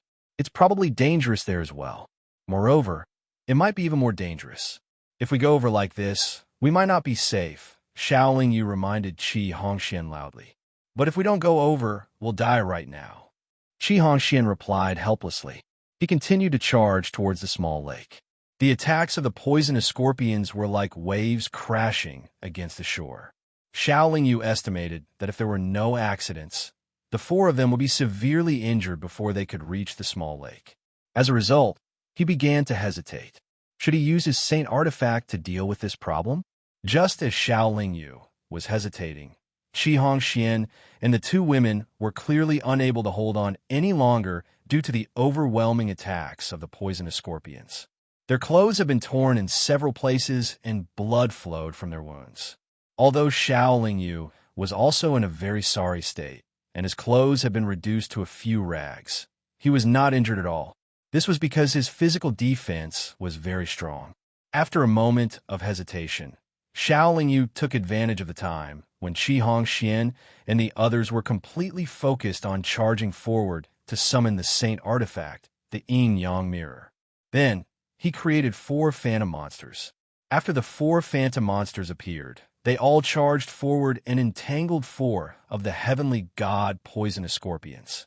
Although Shaolin Yu was also under great pressure, the attacks of ordinary poisonous scorpions could not break through his physical defense at all. He did not need the 4 phantom monsters to help him. The 4 phantom monsters restrained the 4 heavenly god poisonous scorpions. Immediately, the pressure on Qi Hongxian and the others was greatly reduced. They managed to reach the small lake before the phantom monsters disappeared. Just as they were out of danger, Shaolin Yu had already put away the yin-yang mirror, and the 4 phantom monsters disappeared. The poisonous scorpions that had been surrounding the 4 of them still did not dare to approach. They were about 100 feet away from the small lake, waving their giant pincers angrily and anxiously. Those 4 phantom monsters were released by Brother Xiao, right? Qi Hongxian asked as he tidied up his clothes. Yes. Shaolin Yu nodded. Qi Hongxian and the others might not have seen the yin-yang mirror, but they knew that the 4 phantom monsters were not created by them. It could only be Shaolin Yu, so it was useless for Shaolin Yu to deny it. This time, it's all thanks to Brother Zhao's powerful techniques. Otherwise, we would have been in danger. Qi Hongxian added, I was also trying to protect myself. Shaolin Yu first responded indifferently. Then, he looked at the poisonous scorpions and the small lake behind him and said, We're not out of danger yet. We might be in an even more dangerous place. The water in the small lake was completely black. The small island in the middle of the lake was more like a huge black rock. Let's go around there and check out the situation. Qi Hongxian pointed to the opposite side and said. The 4 of them walked around the small lake. Before they reached the opposite side, they saw a group of poisonous snakes. Chapter 520. Among the poisonous snakes, there were naturally many heavenly gods. They flicked their tongues and wriggled their bodies. When they saw Shaolin Yu and the others, they also hissed angrily. After going around, the 4 of them came to the place that Qi Hongxian had pointed to earlier, which was directly opposite the group of poisonous scorpions. On this side, there were countless poisonous toads. They crawled in the swamp, puffing their cheeks and staring at a pair of horrifying protruding eyes as they croaked loudly. There was also no way to kill their way through here. Shaolin Yu and the others had to continue moving forward and go around to the opposite side of the poisonous snakes. However, this side was also occupied by a type of poisonous centipede. The entire small lake was surrounded in all directions. The 4 largest poisonous creatures in the Blackwater Swamp were all gathered here. Even someone with a brain injury would be able to figure out that there was a problem here, and it was not a small problem. What are they doing? One of the maidservants asked, puzzled. I'm not sure. This is the first time I've come to this small lake. There are many records of the Blackwater Swamp in the clan's ancient books, but there is no mention of the existence of this small lake, Qi Hongxian said, shaking his head. It seems that they all see this place as a key point. If we had tried to break through the encirclement, we might have been able to kill our way out.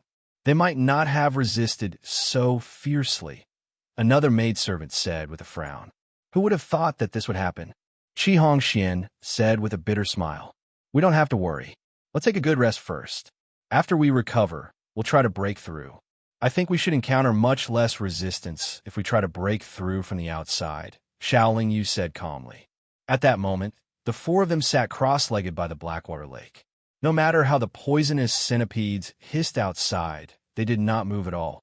What made the 4 of them feel strange was that under the circumstances where they had exhausted a lot of energy and were injured, they would need at least 4 hours to recover.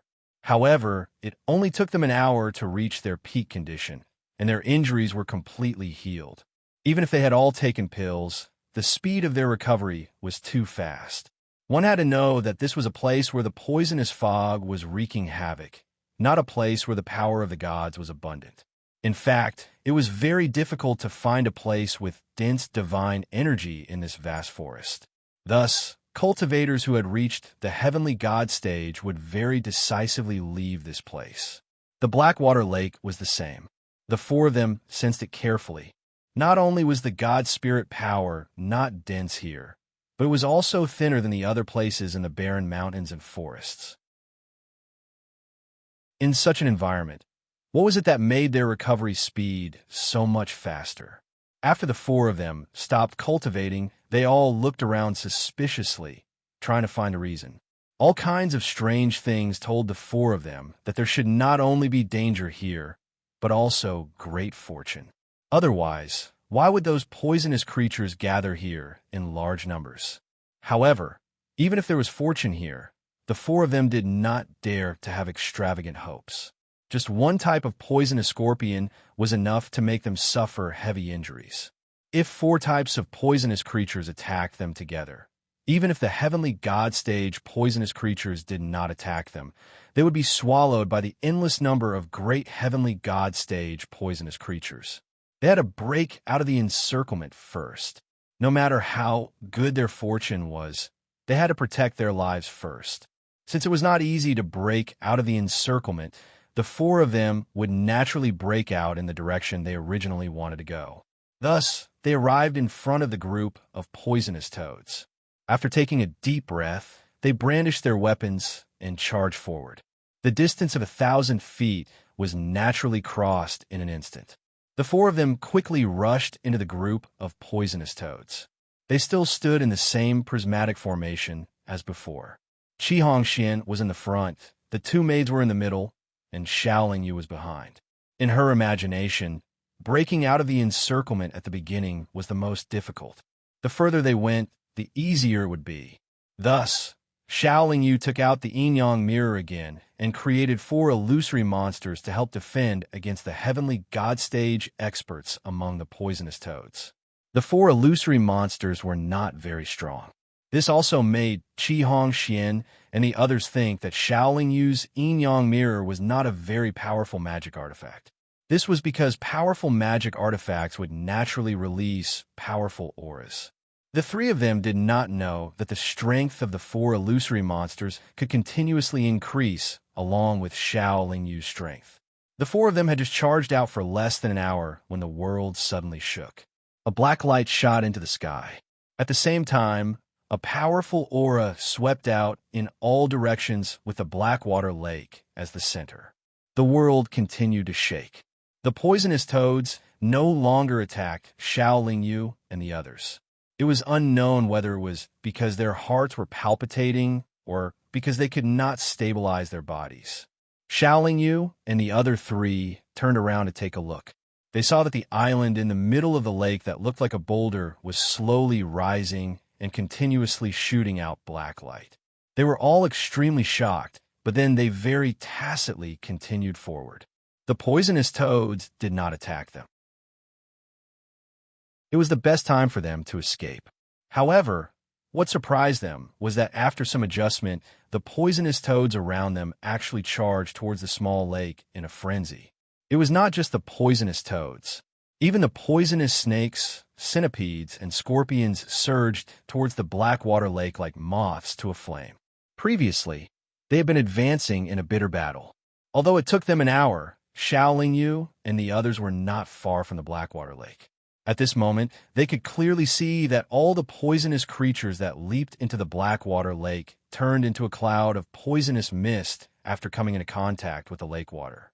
Then, they dissipated along with the waves of aura. Even so, those poisonous creatures that obviously had some intelligence continued to charge towards the Blackwater Lake. It was as if being turned into a cloud of poisonous mist was the best ending for them. What's going on? Qi Hongxian asked in shock. Qi Hongxian did not know. Xiaoling Yu, a cultivator who had just arrived in the realm of the gods, was naturally even more confused. These poisonous creatures were like heroes who were going to die. They no longer attacked Xiaoling Yu and the others. They also completely ignored the four of them. This made them feel slightly relieved. However, they were not in a hurry to leave. Instead, they frowned and looked in the direction of the Blackwater Lake. At this moment, the small island was already 100 feet above the surface of the lake. Moreover, it had already begun to rotate continuously. It also caused the lake water of the Blackwater Lake to rotate and form a whirlpool. One by one, the poisonous creatures rushed to the side of the lake and leaped up. It seemed as if they wanted to land on the rotating island. However, they all fell down halfway and exploded into clouds of poisonous mist. As for those heavenly god poisonous creatures, they were still relatively calm. They waited at a place 100 feet away from the Blackwater Lake. At the same time, they also commanded those great god poisonous creatures to charge towards the Blackwater Lake. Xiaoling Yu guessed that those heavenly god poisonous creatures should know something. At this moment, they did not rush to their deaths. It seemed as if they were waiting for the best time to act. After a period of observation, Xiaoling Yu discovered something else. After the bodies of the great divinity stage, poisonous creatures exploded into a cloud of poisonous mist. Although they would dissipate immediately, they would be drawn into the floating island by an invisible wave, and the island would become more and more crystal clear. There should be something strange that is automatically being nurtured. Qi Hongxian narrowed his eyes and said, "This lasted for nearly 4 hours. There were no more great divinity-level poisonous creatures around the Blackwater Lake, and the island stopped rotating. At this moment, the island was constantly moving and making dong-dong sounds. It was like a beating heart. The whirlpool of the Blackwater Lake gradually calmed down. The island was still pure black, but the color was round and clear. It actually gave people a strange feeling that it was transparent. Not long after, the island suddenly split open and strangely turned into a black lotus. Then, it fell to the surface of the Blackwater Lake. "It's the poison heart lotus." Qi Hongxian could not help but exclaim. When Qi Hongxian exclaimed, those heavenly god poisonous creatures who had been waiting for a long time could no longer hold back. They rushed towards the Blackwater Lake almost at the same time. As soon as they reached the edge of the lake, they suddenly rushed towards the center of the Blackwater Lake. To Xiaoling Yu's surprise, the situation on the other side was very complicated. Dozens of heavenly god stage poisonous creatures were rushing towards the center of the Blackwater Lake, and Qi Hongxian was also rushing toward the Blackwater Lake without saying anything. Obviously, the poison heart lotus was a good thing. Otherwise, Qi Hongxian would not have rushed over without hesitation in such a situation. The two maids were responsible for protecting Qi Hongxian, so they naturally followed Qi Hongxian. Xiaoling Yu hesitated for a moment and only approached the Blackwater Lake. However, she did not approach the Blackwater Lake. Instead, she stopped a few hundred feet away from the Blackwater Lake. Xiaoling Yu's countless experiences in fighting for treasures told her that in many situations, it was not the fastest who would have a better chance of obtaining treasures. It depended on luck and opportunity. It also depended on who was calmer. However, to Xiaoling Yu's surprise, one of the poisonous scorpions was the first to land on the huge poison heart lotus. It easily dug out a lotus seed from it. Then, it leaped to the shore without hesitation and continued to run away. That scorpion was clearly lucky. However, the poisonous creatures that came after it did not fight for the treasures so easily. They landed in the poison heart lotus at almost the same time and began to fight over it. They began to attack each other. None of them could easily take away a single lotus seed. There were a total of 9 lotus seeds. Now, there were only 8 left. Qi Hongxian and the 2 maidservants also fell into the poison heart lotus. The 3 of them huddled together, and the 2 maidservants used all their strength to resist. Qi Hongxian also dug out a lotus seed. However, human cultivators were always much greedier than beasts. Qi Hongxian and the 2 of them did not leave decisively after obtaining a lotus seed. Instead, they set their sights on another lotus seed. This time, the poisonous creatures did not give Qi Hongxian and the 2 of them much of an opportunity. As soon as the 3 of them charged towards the lotus seed, several dozen black, poisonous arrows shot towards them.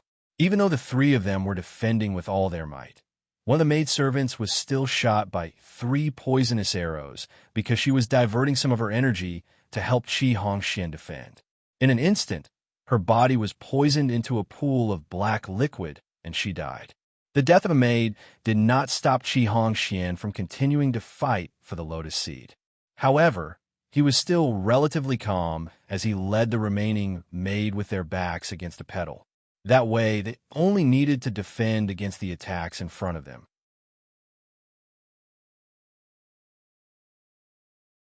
Chapter 5:21. There wasn't much danger in the Poison Heart Lotus, and Xiaolingyu wasn't afraid of heavenly god-level poisonous creatures either. Therefore, when he heard Qi Hongshuan's call, he also rushed towards the center of the Blackwater Lake. Qi Hongxian was the one who called him over. He didn't take the initiative to snatch the seeds. Therefore, even if Xiaolingyu managed to snatch a lot of lotus seeds in the end, Qi Hongxian wouldn't say anything. Xiaolingyu had already taken out the yin-yang mirror when he was flying towards them. The four monsters were one step ahead of him and arrived in front of Qi Hongxian and Xiaolingyu. The four monsters first rushed forward and knocked away the poisonous creatures closest to Qi Hongxian and Xiaolingyu. Then, Xiaolingyu landed beside Qi Hongxian. The poisonous creatures had to attack Xiaolingyu and the others while preventing the other poisonous creatures from snatching the lotus seeds. Naturally, it was difficult for them to work together. If they gave up on fighting each other and attacked Qi Hongxian and Xiaolingyu with all their might, Qi Hongxian and Xiaolingyu would be killed or chased away before Xiaolingyu could arrive. We just need to defend ourselves here. Don't move around. Xiaolingyu reminded Qi Hongxian and Xiaolingyu. Then, he controlled the four monsters to charge into the middle of the dozens of heavenly god-level poisonous creatures, and each of them went for a lotus seed. Xiaolingyu and the others defended together. They had a flower petal behind them, and the poisonous creatures couldn't attack them together. Naturally, they were safe. Most importantly, all four of them were charging towards one of the lotus seeds. This diverted the attention of the heavenly god stage poisonous creatures. They all attacked the four of them to stop them. However, what made those heavenly god stage poisonous creatures helpless was that their attacks could only pass through the illusory monster's body. They were unable to cause any damage to the illusory monster. Xiaolingyu knew very well that unless they were much more powerful than the monsters, they wouldn't be able to do any damage to them. Therefore, he ordered the four monsters to charge ferociously into the crowd of poisonous creatures and let them dig for the lotus seeds. The four monsters did not disappoint Xiaolingyu. Within 3 breaths of time, they each dug out a lotus seed. The time these four shadowy monsters could last was definitely enough for them to dig out all the lotus seeds. However, when the poisonous creatures saw that attacking the four illusory monsters was useless, they stopped attacking and began to fight for the other 4 lotus seeds. However, the poisonous creatures would not give in to each other. Anyone who tried to attack the lotus seeds would be attacked by the other poisonous creatures. As a result, the heavenly god poisonous creatures were either injured or killed. Only poisonous creature managed to dig out a lotus seed despite its serious injuries. However, it lost the ability to escape and was killed here. Only the 4 phantom monsters were not afraid of any attacks. Not only could they dig out the lotus seeds that no one dared to touch, they could also compete for the lotus seeds that were dug out by other poisonous creatures. All Xiaolingyu and the other 2 needed to do now was to watch from the sidelines and prepare their own defenses. Qi Hongxian was very surprised by the performance of the 4 phantom monsters. Although the phantom monsters had attacked before, everyone was in danger at that time, and it was impossible for them to see it so clearly. "Let's get ready to retreat," Xiaolingyu said to Qi Hongxian when he saw that the 4 phantom monsters had already snatched 6 lotus seeds. "There's still 2 lotus seeds left. Why don't we take them all?" Qi Hongxian asked in confusion. We can't be too greedy. We've lost so many poisonous creatures. We should at least let them get some benefits, right?" Xiaolingyu said with a smile. "Brother Xiao, there's no need to be polite to these poisonous creatures.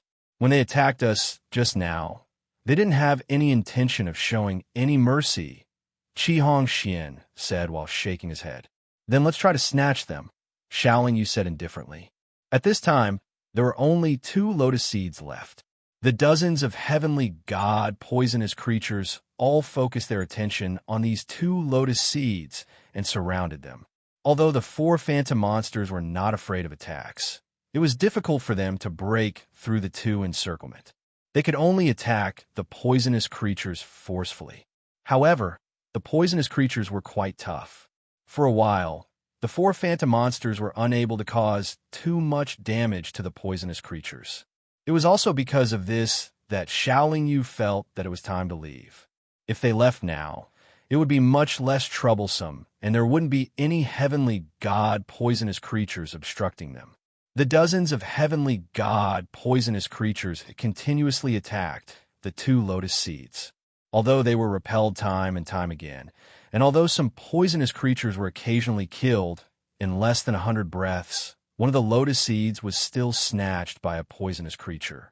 What made Xiaoling Yu and the other two strange was that there was still one lotus seed left, but the poisonous creatures all flew away in all directions. Although he didn't understand, Xiaoling Yu, who had always been cautious and often ventured into all kinds of dangerous places, knew that there must be a reason for this. Thus, without thinking, he leapt up with the yin-yang mirror. As for Qi Hongxian and the other two, they rushed towards the last lotus seed. When Qi Hongxian took out the last lotus seed, a sudden change occurred. The poison heart lotus's flower bud suddenly closed, and Qi Hongxian and Li Wuyo were unable to escape in time, and it wrapped around them. Obviously, although Qi Hongxian recognized that it was the poison heart lotus, he didn't know much about it. Those heavenly god poisonous creatures probably all knew that this would happen, so they didn't fight for the last lotus seed. Instead, they all fled in all directions as if they had gone mad. Xiaoling Yu first put away the 6 lotus seeds, then ordered the 4 phantom monsters to attack the poison heart lotus. He wanted to save Qi Hongxian and the other two. Although he knew that the poison heart lotus might have other changes or create other dangers, Xiaoling Yu still decided to save Qi Hongxian and the other two. At least they had fought together just now. Unfortunately, although the 4 phantom monsters were special, their attack power was really very ordinary. It was not enough to blast open the lotus petals. Xiaoling Yu saw that there was no one around. With a thought, a long cylindrical magic treasure appeared. The long cylindrical magic treasure was golden all over. As soon as it appeared, it began to expand continuously. Then, it fiercely smashed towards a black lotus. Boom! The long golden cylinder smashed onto the black lotus, causing an earth-shaking explosion. Then, golden light and black light intertwined. Although Xiaoling Yu wasn't able to fully unleash the full power of the Saint Artifact, the superficial attack of the Saint Artifact wasn't something that ordinary things could withstand. The poison heart lotus might be a treasure to heavenly gods, but its quality definitely couldn't be compared to a Saint Artifact. Therefore, the poison heart lotus immediately exploded after receiving such a powerful attack from a Saint Artifact. The cracked petals all fell into the Black Lake.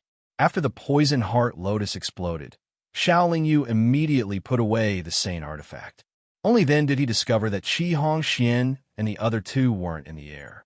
Instead, there was a black cocoon of light. The black cocoon of light didn't last for too long before slowly dissipating, gradually revealing Qi Hongxuan's body. It seemed that the other servant girl had also perished just now. To Xiaoling Yu's surprise, although Qi Hongxian didn't appear to be injured at all, his entire body was grayish-black and constantly emitted black poisonous gas. What surprised Xiaoling Yu even more was that Qi Hongxian seemed to have lost his mind after he used the Saint Artifact to save him. As soon as he opened his pitch-black eyes, he charged towards Xiaoling Yu. Although Qi Hongxian wasn't in his best condition right now, he was much more powerful than before. Not only was he extremely fast, but his entire body was constantly releasing black poisonous arrows. Xiaoling Yu couldn't defeat him with his own strength at all, so he invited Fudi over. However, even with Fudi's help, Xiaoling Yu could only remain undefeated for a while. Just as Xiaoling Yu was about to use the Saint Artifact again, the heavenly god stage poisonous creatures that had escaped surrounded them again. Moreover, these poisonous creatures didn't attack Xiaoling Yu. They all charged towards Qi Hongxian as if they had a deep grudge against him. No matter how powerful Qi Hongxian was, he couldn't possibly be a match for so many heavenly god-stage poisonous creatures. In the end, he let out a furious roar and fled. The heavenly deity-stage poisonous creatures chased after Qi Hongxian, while Xiaoling Yu rode on Fudi at full speed towards the outside of the Blackwater Swamp. Xiaoling Yu guessed that Qi Hongxuan's current state was due to the effects of the poison heart lotus. However, he didn't think too much about it. He had also obtained 6 poison heart lotus seeds. His harvest wasn't small either. It was best to leave the Blackwater Swamp as soon as possible. After nearly 3 days, Fudi carried Xiaoling Yu out of the Blackwater Swamp and entered the barren mountains and dense forests again.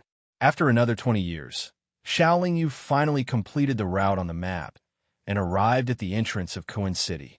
In these 20 years, Xiaoling Yu naturally couldn't avoid some battles. However, with Fudi's help and the Saint Artifact's protection, he naturally wouldn't be in any danger. After all, there were only heavenly god-stage ferocious beasts in the forest and barren mountains. The walls of Kuan City were very tall. Even if Xiaoling Yu flew with all his might, it would be difficult for him to leap over it. When he stood at the entrance and looked to the left and right, he couldn't see the edges of the walls. This was enough to show that Kuan City occupied a large area. There were also many soldiers in bright armor standing guard at the entrance of Kuan City. If one wanted to enter the city, they also had to pay the entrance fee. However, there weren't many people waiting in line to enter the city. Xiaoling Yu only had to wait for the time it took to brew a cup of tea before it was his turn to pay the entrance fee. The entrance fee wasn't high. It was just a piece of low-grade godstone. However, this piece of low-grade godstone could only allow one to stay in the city for a day. If one wanted to stay in Kuan City for more than a day, they would have to pay more low-grade godstones. For example, if one wanted to stay in Kuan City for 5 days, they would have to pay 5 low-grade godstones before entering the city. Alternatively, they would have to pay a piece of low-grade godstone before entering the city. As for cheating, it was very difficult to do. This was because when one entered the city, they would receive a jade tablet. This jade tablet had to be carried on one's body. Otherwise, one wouldn't be able to walk freely in Kuan City. There were many arrays in Kuan City that were used to detect whether or not a person had a jade tablet on them. If one didn't have a jade tablet on them, the array would call for a large group of city guards. If one stayed for too long, they would also be detected by the array and the city guards would be called.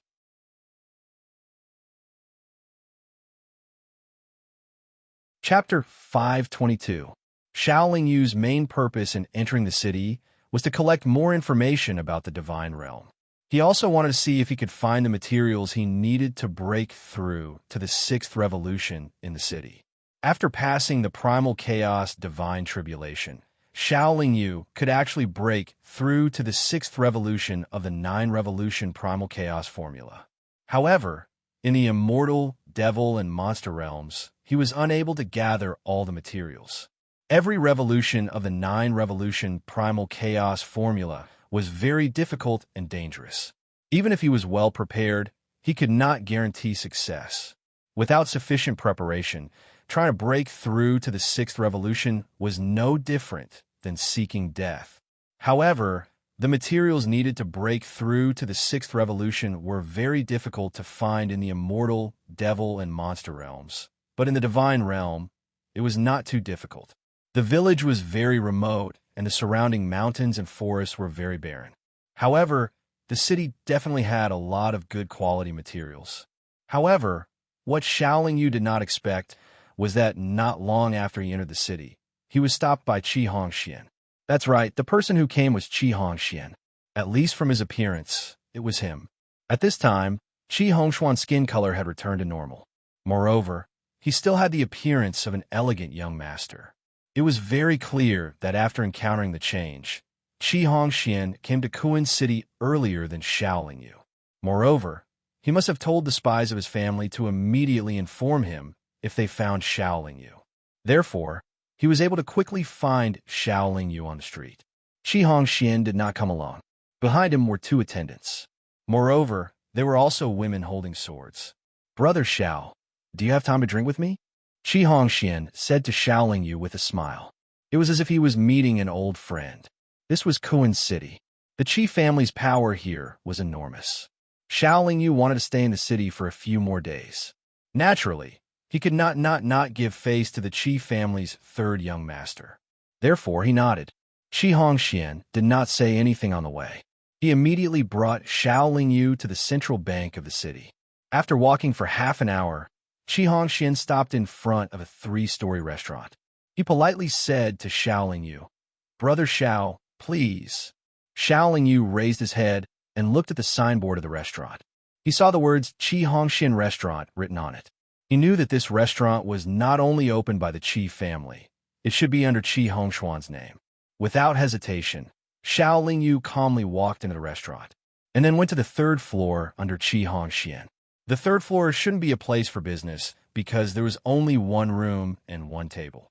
2 maids did not follow him upstairs. And Xiao Yu was to the 2nd floor. And Xiao Yu and Ling Yu were to eat. The journey is tiring. Brother Xiao has mostly eaten cooked meat of some demonic beasts along the way. Why don't you try these delicacies first? Qi Hongxian said as he poured wine. Xiao Yu did not refuse. He had not eaten anything delicious these days. Since Qi Hongxian was treating him, he did not need to spend divine stones. In any case, Xiao Yu was the one who saved Qi Hongshuan's life. He felt that there was nothing to be embarrassed about eating a meal from Qi Hongxian. As for whether Qi Hongxian would tamper with these dishes, Xiao Yu would naturally be on guard. However, he would not show it. While drinking, Xiao Yu used his chopsticks to pick up vegetables and meat and put them into his mouth. Xiao Yu ate and drank silently. Qi Hongxian did not eat. He just kept drinking with Xiao Yu. Brother Xiao, thank you for saving me last time.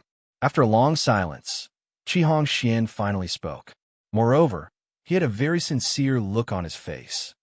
But after saving you, you almost took my life. Xiao Yu replied indifferently. Haha, at that time, the poison invaded my body and blinded my consciousness and reason. I hope Brother Xiao can forgive me. Qi Hongxian explained with a smile. Brother Qi, you didn't invite me here just to thank me and apologize, right? Xiao Yu asked directly. Haha, of course not. I invited Brother Xiao to the Qi family to help me. Qi Hongxian replied straightforwardly. To put it bluntly, you're going to assist Brother Qi? Xiao Yu asked non-committally. You're here to help, not to be my subordinate. Brother Xiao and I are brothers. Brother Xiao can leave at any time. Qi Hongxian still looked very sincere. Can you let me think about it for a few days before I give you an answer? Xiao Yu asked. Qi Hongxian hesitated, then nodded. Of course. Then I won't disturb you anymore. After eating and drinking, I should get down to business. Xiao Yu stood up and said.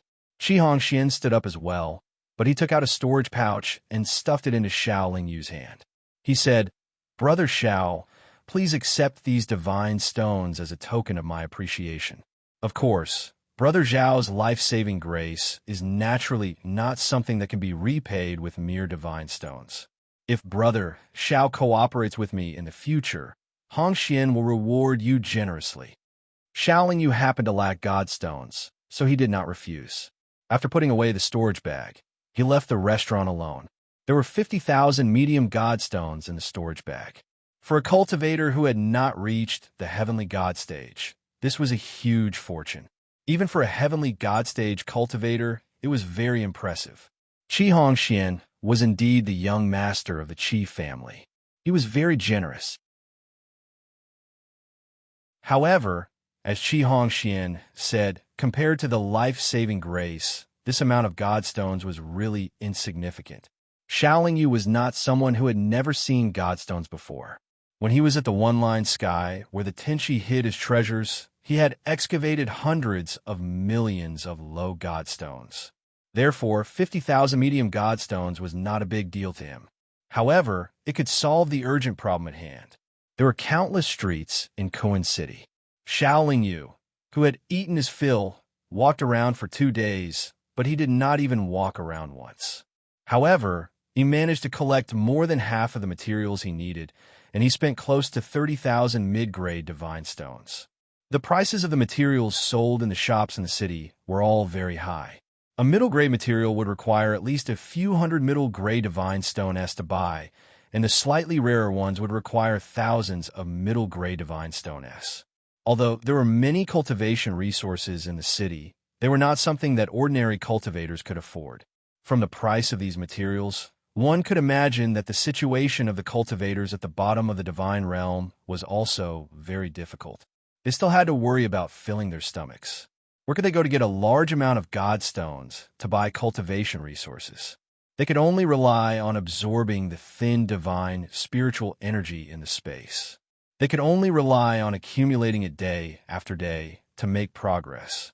This would obviously waste a lot of time.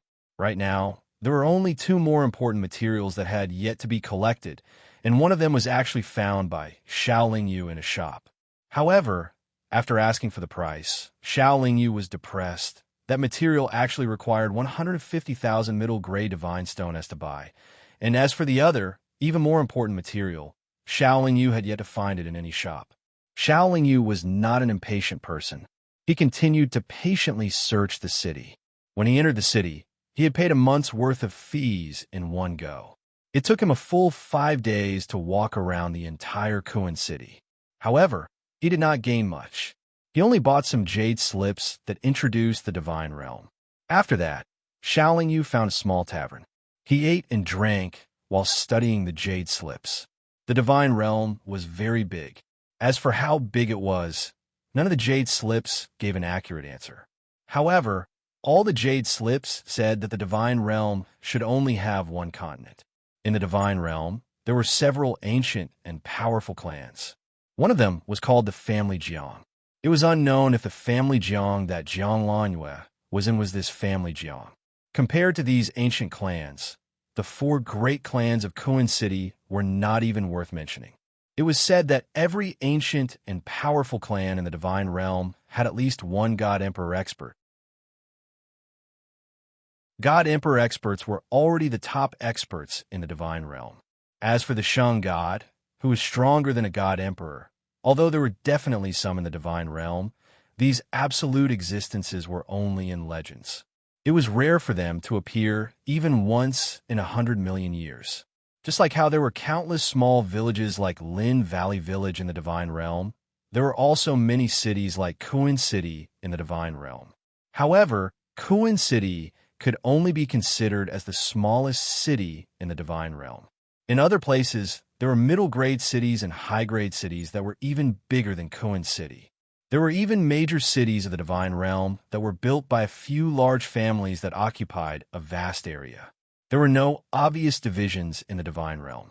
Whether it was the demon gods, or the immortal gods that had advanced from the immortal Tao, they were all together. Most of the time, they appeared in human form. Overall, there were obviously more demon gods.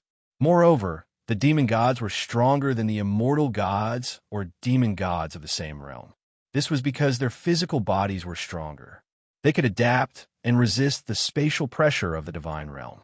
In the battles between the bottom-level cultivators of the divine realm, the toughness of the body, the speed of the cultivator, the grade of the cultivator's magic treasure, and naturally, the strength of the cultivator's main cultivation technique. As for magic arts and divine abilities, they were of little help to the cultivators.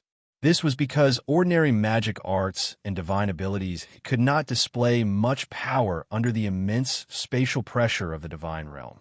The cultivators of the divine realm, in the divine realm, could fly in the sky for a short period of time. Only in the divine monarch realm could they fly for a long period of time. Moreover, in the divine monarch realm, they could go without eating for a long period of time.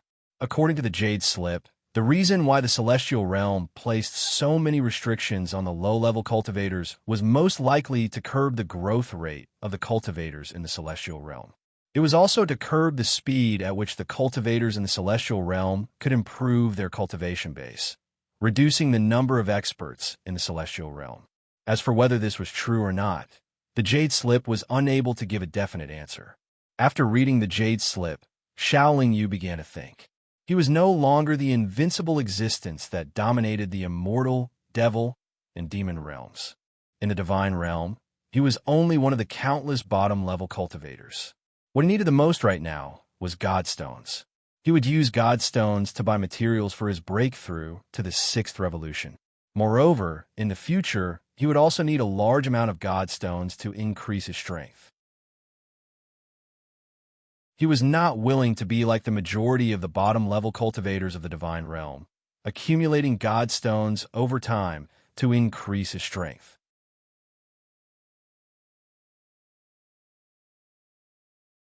Chapter 5:23. There were many ways to earn divine stones in the city. For example, one could join the city guards after reaching the heavenly god stage. Once one became a city guard, one would receive a large amount of divine stones every once in a while. One could also go out to hunt. There were many shops in the city that bought all kinds of demon beast meat, fur, demon souls, or soul orbs. One could also take on missions and receive a handsome reward after completing the mission. Xiaoling Yu hadn't reached the heavenly god stage yet, so he wouldn't join the city guards. Although the income from being a city guard was stable, it wasn't high enough for Xiaoling Yu. He didn't have the patience. Going out to hunt was a good idea. With his abilities and the yin-yang mirror, even if he encountered a heavenly god stage demon beast, he would still be able to fight it. Heavenly god stage demon beasts couldn't be sold for many divine stones. Only by hunting heavenly god stage demon beasts could he increase his wealth quickly. Moreover, he could also take on missions while hunting. He had more freedom and wasn't restricted by any restrictions. This was more suitable for Xiaoling Yu. After a few days, Qi Hongxian didn't come to find Xiaoling Yu. He seemed to know that Xiaoling Yu hadn't thought it through, or that Xiaoling Yu wasn't willing to go to the Qi clan to help him. Xiaoling Yu first went to the place where missions were given out in the city. He didn't find any suitable missions, so he left the city. The place where the missions were issued in the city was actually a plaza filled with stone tablets. Any cultivator could enter the missions they wanted to issue into those stone tablets. The stone tablets would then scroll, displaying the detailed information of all the missions one by one.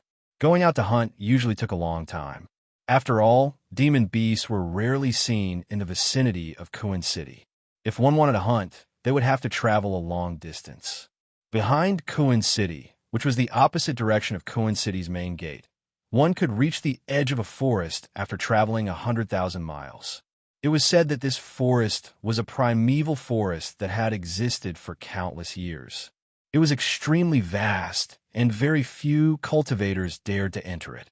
At the edge of this primeval forest, there were countless heavenly god and heavenly god stage demon beasts. Many hunters in Kuan City liked to come here to hunt. There was a clear path between the back gate of Kuan City and the forest. Everyone followed the path and walked to the edge of the forest, which was the end of the path. At the end of this road, there was a small tavern called Home of Hunters. Almost every cultivator who came here would go in and sit for a while. After eating and drinking to their heart's content, they would enter the primeval forest to hunt. Xiaoling Yu also felt that the journey was a little boring, so she also entered the Home of Hunters. From afar, the Home of Hunters looked like a thatched cottage in the countryside. However, upon entering, the interior was quite spacious. Furthermore, there were 2 floors. However, the 2 floors weren't completely separated. The middle of the second floor was mostly empty. The first floor was filled with small wooden tables and benches. On the second floor, there was only a circle of tables and chairs against the wall. If this Home of Hunters was placed in Kuan City, it would definitely be a place that no one would be interested in. This was because the environment was rather bad and the decorations were too simple and crowded. However, beside the primeval forest, it was like a hunter's paradise. It was only so big, but there were already hundreds of people squeezed inside. Xiaoling Yu didn't like this kind of environment. After looking around, he frowned and went up to the second floor. Then, he sat down in a corner and called the waiter to order some food and wine. The food and wine here were very cheap. A few low-grade divine stones were enough to buy a table. This was probably one of the reasons why everyone liked to come here. However, although the food and wine were cheap, they had to pay the bill first. Just as Xiaoling Yu sat down, someone came over to chat him up. He asked if he wanted to join the group and hunt together. Xiaoling Yu politely rejected him. After that, a few more people came over. He smiled and rejected them all. It seemed like this home of hunters had another use. It was convenient for everyone to find a group to hunt together. Just as Xiaoling Yu's food and wine were delivered, a group of cultivators wearing leather armor suddenly walked into the home of hunters before he even touched his chopsticks. If one looked carefully, they would realize that there were many people behind this group of cultivators. Moreover, they were wearing the same attire as them. Today, the Raging Flame group has booked the entire home of hunters. Unrelated people quickly leave. A burly cultivator stood at the entrance and shouted loudly. The entire home of hunters immediately quieted down. Everyone looked at the entrance. Why are you telling us to leave? We haven't finished eating yet. A young-looking cultivator suddenly spoke up. Kid, shut up. A middle-aged cultivator sitting next to the young cultivator hurriedly covered the young cultivator's mouth. Then, his table of people hurriedly left through the side door. Following that, most of the cultivators stood up and left through the side door. Many cultivators were discussing in low voices. From their discussion, Xiaoling Yu learned that the Raging Flame group was a hunting group belonging to one of the 4 great clans of Kuan City, the Kong clan. Not only did they have a large number of people, but almost all of them were heavenly gods. Their leader was even a late heavenly god expert. Thus, the Raging Flame group had always been very domineering. Most cultivators were afraid of the Raging Flame group. It wasn't because of their strength, but because the Kong clan was the leader of the 4 great clans of Kuan City. In Kuan City, no one dared to provoke the Kong clan, not even the other 3 great clans. As one of the 4 great clans, the Kong clan's overall strength was stronger.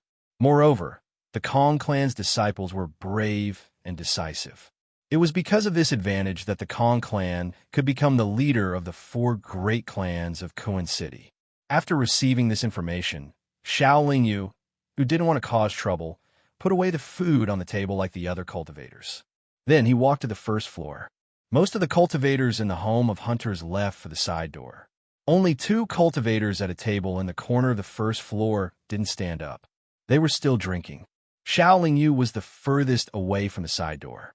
Thus, he was the last one to reach the side door. Just as he walked out of the side door, he saw 4 cultivators from the Raging Flame Regiment walk up to the 2 cultivators who were still drinking in the corner of the first floor. One of the cultivators slammed the table and shouted, "Are you deaf? Didn't you hear what I said?" The strange thing was that this cultivator from the Raging Flame Regiment had used quite a lot of strength. This ordinary wooden table should have immediately turned into powder under this palm. But not only did the wooden table not break, even the wine and dishes on the table did not even tremble. Is this home of hunters owned by the Raging Flame group? One of the cultivators drank another cup of wine and asked the man who slammed the table. Although it isn't, we own it now. If the 2 of you don't leave, then we'll have to ask the 2 of you to leave. The man who slammed the table sneered.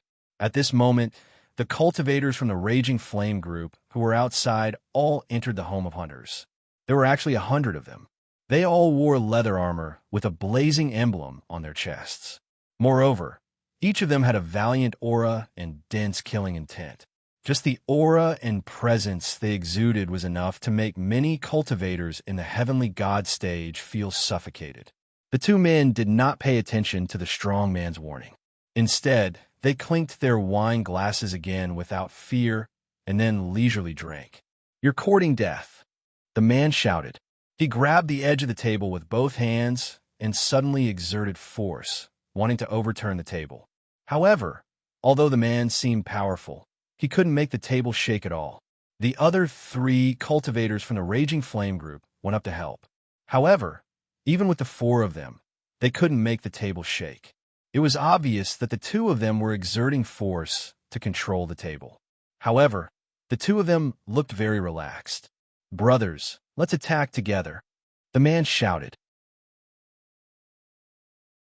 Nearly 100 people each drew a long saber and slashed at the 2 people who were drinking without saying a word. The 2 of them suddenly changed their expressions. At the same time, they released a powerful aura, pushing back the 20 or so cultivators from the Raging Flame group who were charging at the front. Late stage, heavenly god. The man who slammed the table earlier exclaimed. Late stage, heavenly god, so what?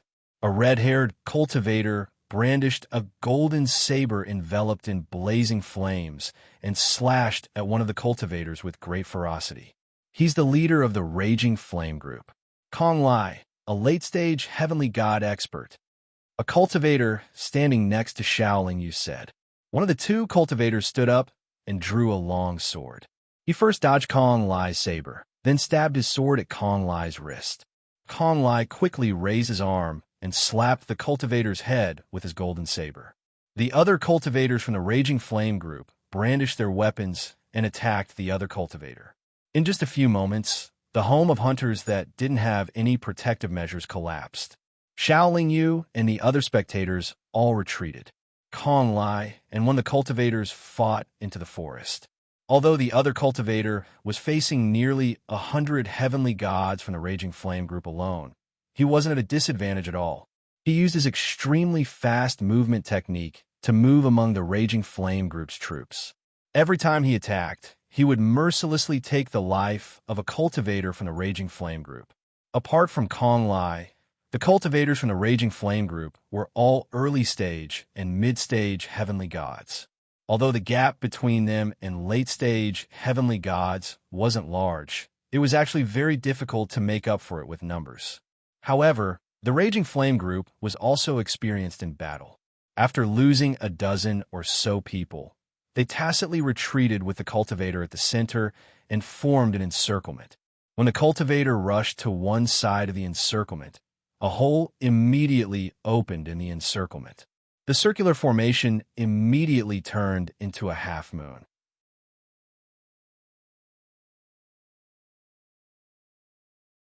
Chapter 5:24. Not long after, Kong Lai also jumped out of the forest. However, the leather armor on his body was broken, and there were a few sword wounds on his body. Kong Lai's expression was very ugly, but he didn't get angry. He only took out a communication bead and sent out a message. Then he said to the crowd, Boss Chio, are you still doing business? Still doing business, still doing business, hee. A middle-aged woman walked out from the crowd of onlookers. She swayed her slightly plump body as she walked to the ruins of the home of hunters. She waved a handkerchief gently, and the broken pieces of wood seemed to have a life of their own as they automatically pieced themselves back together before everyone's eyes. After 10 breaths of time, the home of hunters appeared in front of everyone's eyes again, as if it didn't suffer any damage at all. This was the first time Shaolin Yu saw such a situation, so she was a bit surprised. However, the other cultivators all looked normal, as if they had seen such a scene before. Well, the home of hunters was in such a place, and it was always full. It was inevitable that there would be fights between cultivators. The home of hunters had probably been destroyed countless times. Although the home of hunters was once again standing outside the primitive forest, the Raging Flame group had already taken over the place and didn't allow outsiders to enter. Cultivators who weren't members of the Raging Flame group could only give up on resting and began to prepare to enter the primitive forest to hunt. Most cultivators would form teams to enter this primeval forest because the dangers they might encounter inside were not something that a single person could deal with. Most of the hunters from Kuan City were at the Great Divinity stage, so their targets were naturally at the Great Divinity stage. However, if they really encountered a Heavenly Divinity stage monster, they had to have the strength to deal with it. Even if they couldn't kill it, they had to be able to force it back. There were also some groups with Heavenly Divinity stage cultivators. These groups usually hunted Great Divinity stage monsters, but if they encountered a Heavenly Divinity stage monster, they would do their best to keep it. Only groups with many Heavenly Divinity stage cultivators, like the Raging Flame group, would specialize in hunting Heavenly Divinity stage monsters. However, the Heavenly God cultivators had either joined the city guards or were recruited by the 4 great clans. It was extremely difficult for ordinary hunters to find a Heavenly God cultivator who was not affiliated with any faction to form a team. By now, Shaolin Yu also knew that in order for a great God stage cultivator to advance to the Heavenly God stage, They would usually need a heavenly god stage demon beast, demon soul, and golden soul pearl. In order for a heavenly god stage cultivator to increase his cultivation level quickly, other than having enough god stones, he would also need to continuously obtain the demon soul and golden soul pearl of a heavenly god stage demon beast. It was also because of this that there were many hunters, and it was easy for them to sell their prey. Before everyone entered the forest, Kong Lai walked out of the home of hunters and shouted, "The Raging Flames group is recruiting 15 Empyrean God cultivators to join the group. Those who are interested can come in and register." Just now, the Raging Flames group had lost a dozen people. In order to ensure the integrity of the group and its overall combat strength, it was natural for the Raging Flames group to replenish their manpower. With Kong Lai's shout, many of the heavenly god stage hunters who were ready to set off were tempted. There really were more than 30 heavenly god stage hunters who followed Kong Lai into the home of hunters. After all, everyone wanted to be in a strong group. After all, the Kong clan was the #1 clan in Kuan City, and the income of the Raging Flames group was also very attractive. However, Kong Lai's shout also made many of the hunters' hearts turn cold. They could not help but curse in their hearts. Xiaoling Yu just shook his head and smiled. He rejected the invitations of many teams and entered the primeval forest alone. In the outermost area of the forest, it was very difficult to meet any monsters. It was only after 100 miles that they could meet some great god stage demon beasts. Xiaoling Yu's target was not the great god stage demon beasts. After 100 miles, he continued to advance and only stopped after passing through thousands of miles of forest.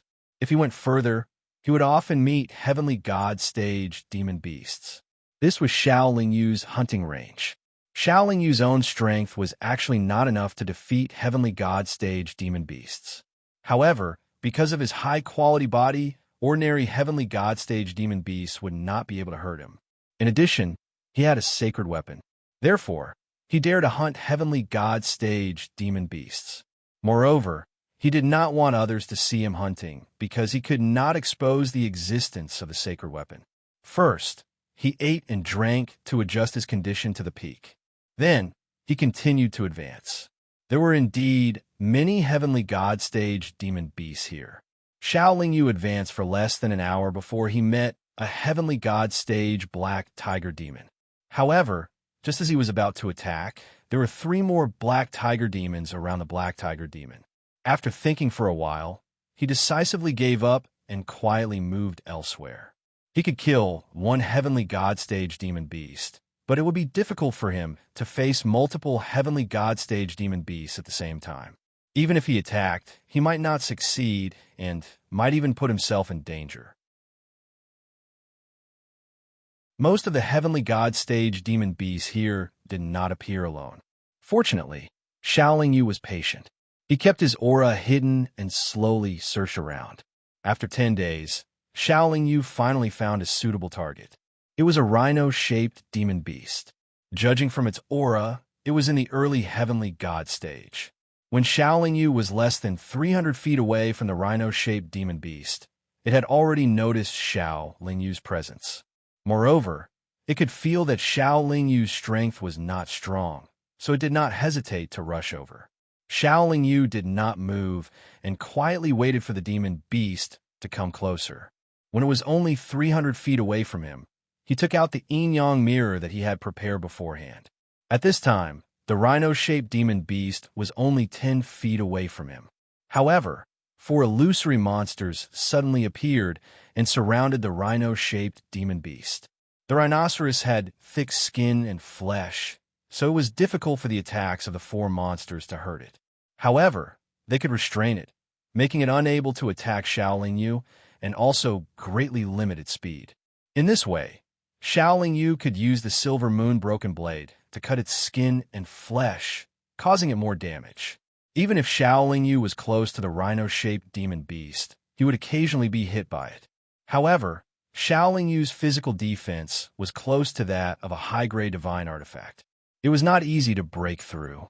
After a bitter battle that lasted for nearly 10 minutes, the rhinoceros demonic beast finally fell to the ground with a loud bang. Xiao Yu quickly cut open the demon beast body and took out its golden soul pearl and demon soul. He then sealed them up. The rhino-shaped demon beast skin was very thick and tough. It was an excellent material to make a defensive divine armor. Xiao Yu naturally would not leave the demon beast body here. After cleaning up the battlefield, Xiao Yu quickly left and found a place to rest for a while before continuing to search for his next target. For the next half a year, Xiao Yu hunted like this.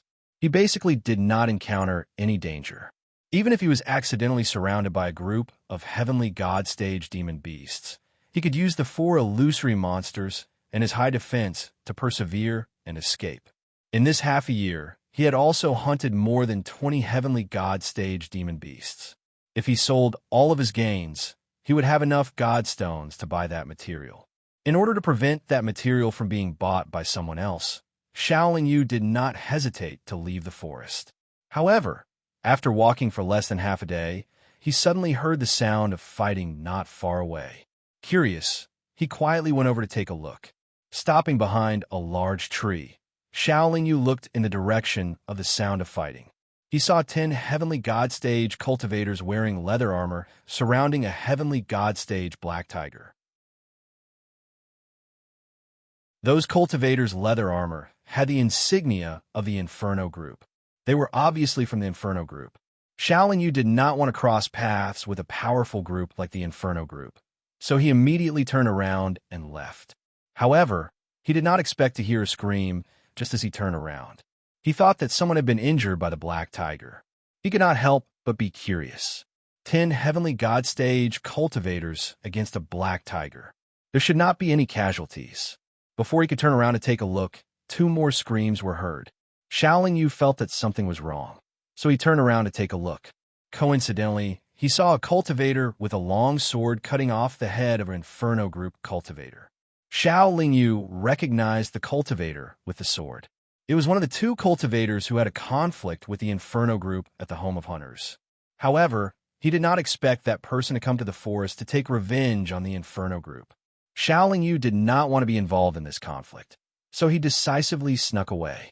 Just as he walked less than 5 feet away, a sword light suddenly flew from behind him. His reaction was fast, and he immediately dodged to the side. Without stopping, he asked Foodie to come out and ran out of the forest at full speed. That sword light was enough to prove that he had been discovered. However, the cultivator with the sword did not chase after him. He was probably still killing the remaining members of the Inferno group. Xiao Yu ran out of the forest without any hindrance. He asked Foodie to return to the spirit beast pouch. He did not enter the Home of Hunters again. Instead, he ran straight to Kuan City. On the road, there were many cultivators like Xiao Yu who were rushing forward. Everyone was like a sparrow hawk, rising and falling as they constantly moved forward. I wonder where that cultivator with the sword came from. He actually dares to make an enemy out of the Kong family, the #1 family in Kuan City. Since that person saw me, I wonder if he will come and find trouble with me? Xiao Yu thought to himself as he ran at full speed. After successfully entering Kuan City, Xiao Yu did not linger around. He directly went to a place that specialized in buying demon beast flesh, demon souls, and golden soul pearls. Xiao Yu did not mind that the price was low. After exchanging for 180,000 mid-grade divine stones, he went to the shop that sold materials. Fortunately, the material that was worth 150,000 mid-grade divine stones was still there. After paying the divine stones, he took the material away.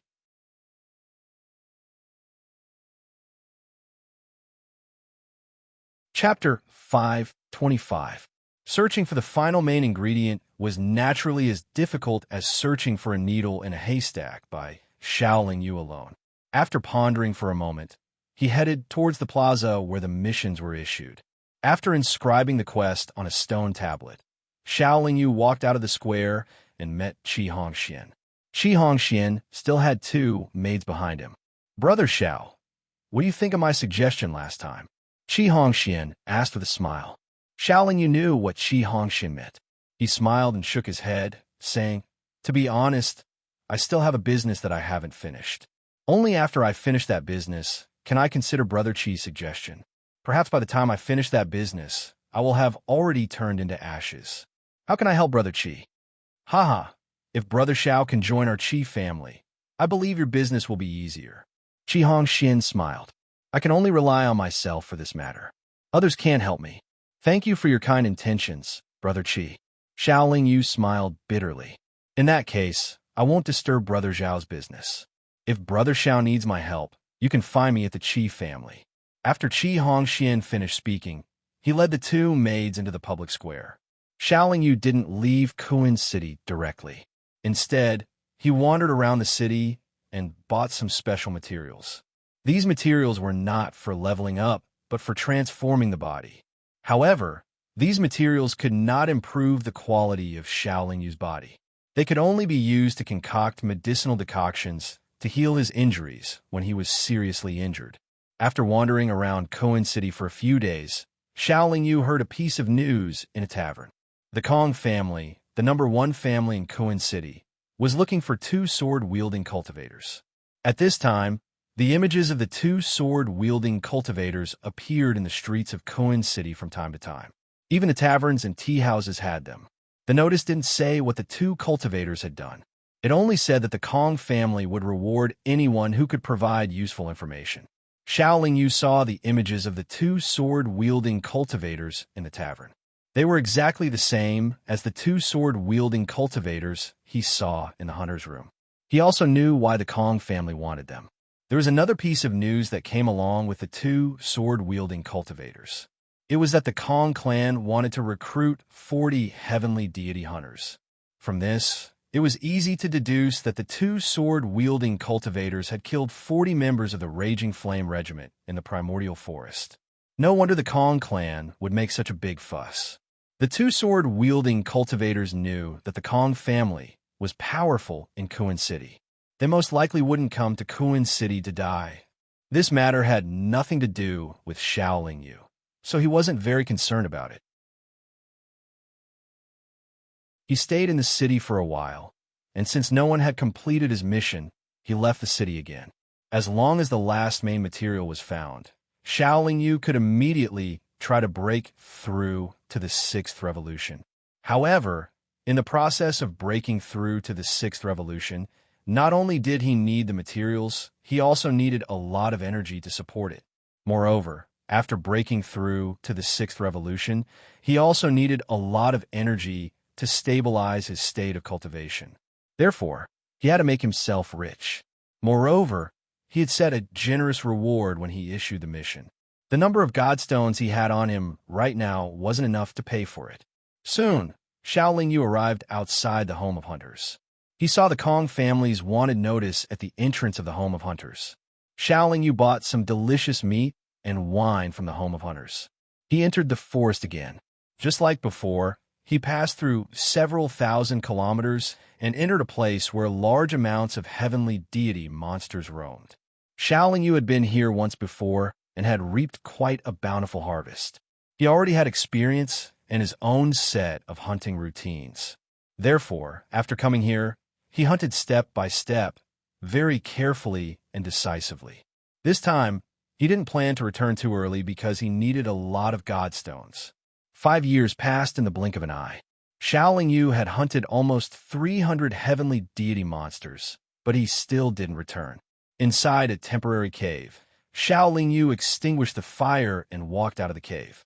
He then blocked the entrance with a huge rock.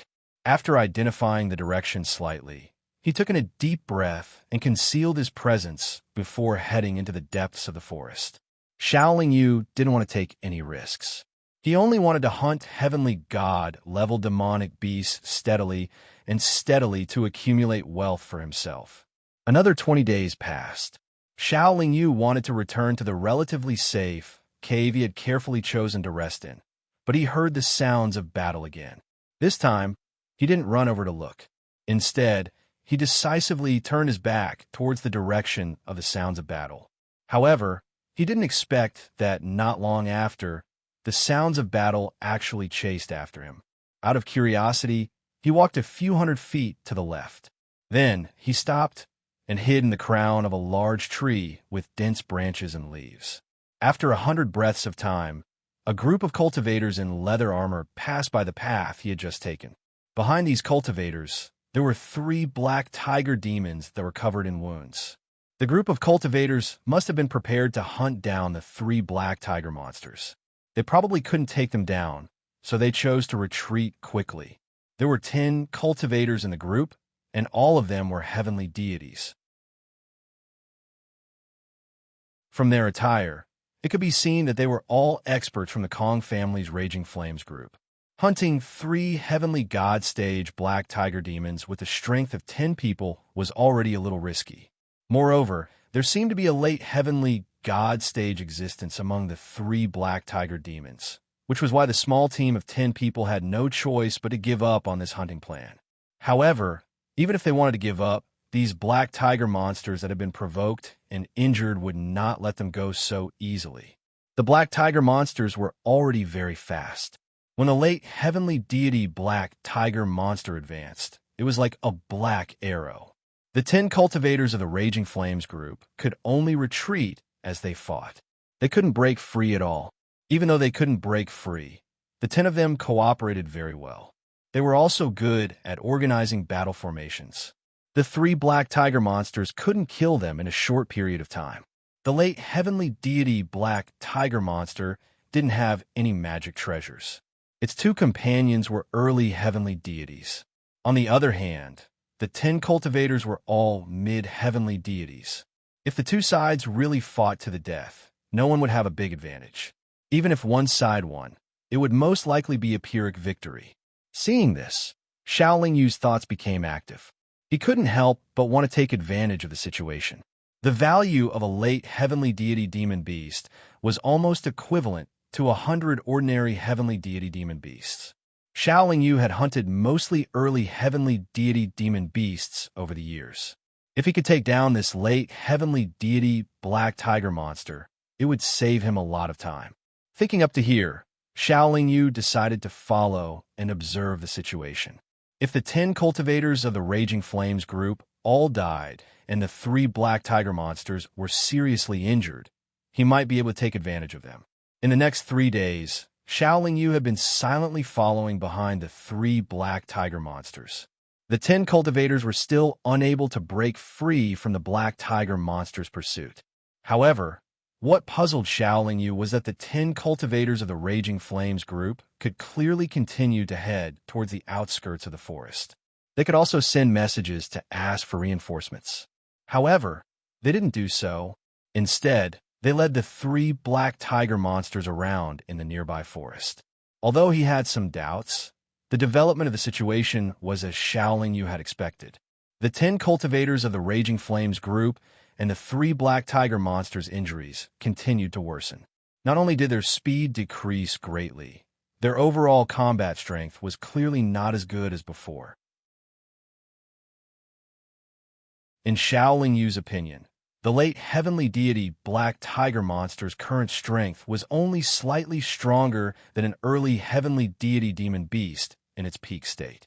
Due to the huge consumption of energy from the prolonged battle and the lack of food for a long time, the 10 cultivators of the Raging Flames group were left with less than 20% of their combat strength.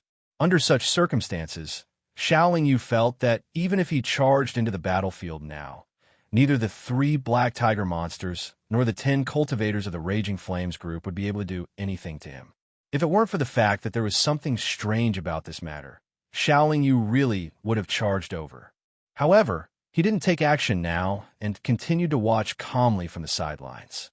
However, what Xiaoling Yu didn't expect was that on the 4th day, a sword light suddenly flew over from afar and slashed toward one of the cultivators of the Raging Flames group who was fighting with the 3 black tiger monsters.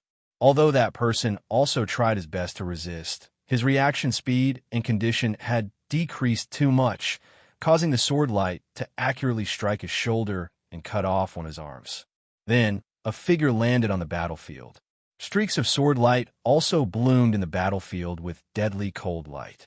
In just an instant, another 3 cultivators of the Raging Flames group were injured and fell to the ground. However, One of the cultivators of the Raging Flames group who hadn't been attacked took advantage of the chaos to crush a jade talisman. This scene was seen by Xiao Yu, but he didn't know if the sword-wielding cultivator saw it. Although the sword-wielding cultivator moved extremely quickly, Xiao Yu could still tell that he was one of the two people wanted by the Kong family. Xiao Yu could guess that this sword-wielding cultivator had most likely been tracking this group of cultivators of the Raging Flames group and had deliberately waited for the 10 cultivators of the Raging Flames group to be in a bad state before suddenly attacking. The moment the cultivator of the Raging Flames group crushed the jade talisman, Xiao Yu realized that something was wrong and immediately turned around to retreat.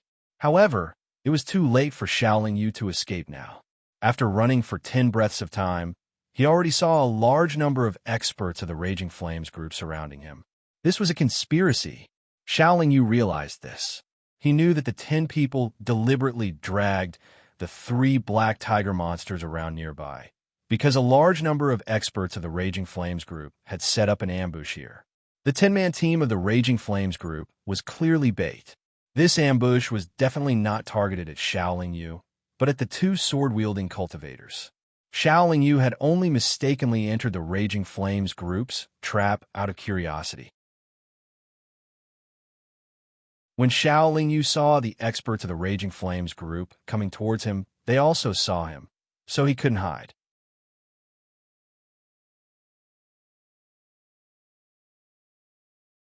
Chapter 5:26.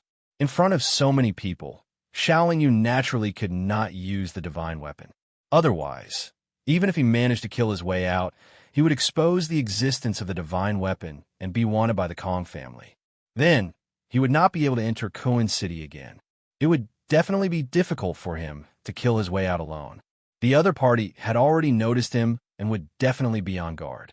Xiao Yu had only advanced 100 feet when he asked Fudi to come out. With Fudi's speed and momentum, it was naturally much more likely that he would be able to kill his way out. Just as Fudi was about to collide with the group of cultivators from the Raging Flame Regiment, with Xiao Yu on its back, a long golden saber wrapped in torrential flames came slashing from the front. The distance between the two parties was a little too close. Even with Fudi's godlike reflexes, he could not dodge it. Xiao Yu had no choice but to wave his silver moon-broken saber to block the golden saber. This saber was sent out by the leader of the Raging Flame Regiment, Kong Lai, who was in the advanced stage of the heavenly god realm. It was extremely powerful and ferocious. Even though Xiao Yu's physical body was very strong and his physical strength far exceeded that of other cultivators at the same stage, he could only barely block this saber. Fudi immediately stopped moving forward, his 2 front legs sinking halfway into the ground. After the golden saber was blocked, the torrential flames on it rushed towards Xiao Yu and enveloped Xiao Yu completely. Xiao Yu first felt the scorching heat. Then, with a loud shout, the primal chaos, true fire in his body surged and swept away the flames. Then, more than 10 heavenly god realm cultivators from the Raging Flame Regiment surrounded them. Fudi then carried Xiao Yu and decisively retreated. In just a few breaths, Xiao Yu was forced to retreat again. At this time, the leader of the Raging Flame Regiment rushed into the encirclement with his saber and attacked the sword-wielding cultivator.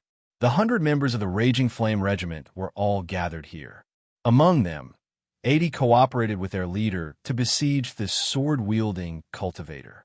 The sword-wielding cultivator's strength was originally on par with Kong Lai. With 80 early and middle stage heavenly god realm cultivators joining in the encirclement, he would definitely lose. Defeat was certain. The key was whether he could escape or not. Xiao Yu didn't care about the life or death of the sword-wielding cultivator. She regretted being greedy for the late-stage heavenly god black tiger demon as she tried to think of a way to escape from the encirclement of the 20 heavenly gods. However, Xiao Yu was not the main target of the Raging Flames Regiment. He had fallen into their trap by accident. The Raging Flames Regiment had not expected him to be here. Therefore, among the 20 people, a few were the remnants of the soldiers who had fought against the 3 black tiger demons earlier. Only 12 of them were truly capable of fighting. Even if there were only 12 of them, Xiaoling Yu and Fudi would not be able to defeat them. 20 heavenly gods surrounded Xiaoling Yu and the Fudi. 8 of them stayed behind to provide support, while the other 12 heavenly gods charged towards Xiaoling Yu. The opponents came from all directions. With only 12 of them, it was naturally impossible for them to completely surround Xiaoling Yu and the Fudi. As long as they could block the first wave of attacks and charge out, he would have a chance to escape from this place. The 8 remnants of the soldiers outside, who were in extremely poor condition, would definitely not be able to block Fudi's charge. After making up his mind, Xiaoling Yu decided to take a risk. He told Fudi to charge forward with all his might without caring about attacking or defending. He himself assumed a stance to receive the opponent's attacks. When the 12 heavenly gods saw this, they naturally attacked Xiaoling Yu with all their might. In their eyes, Fudi was just a battle pet. As long as they could take down its master, whether the battle pet could charge out or not would not matter at all. If the master died, the battle pet would die with him. When the two sides were about to come into contact, the 12 heavenly gods all leaped up. 12 long swords, slashing, chopping, slicing, all of them were aimed at Xiaoling Yu, who was behind Fudi.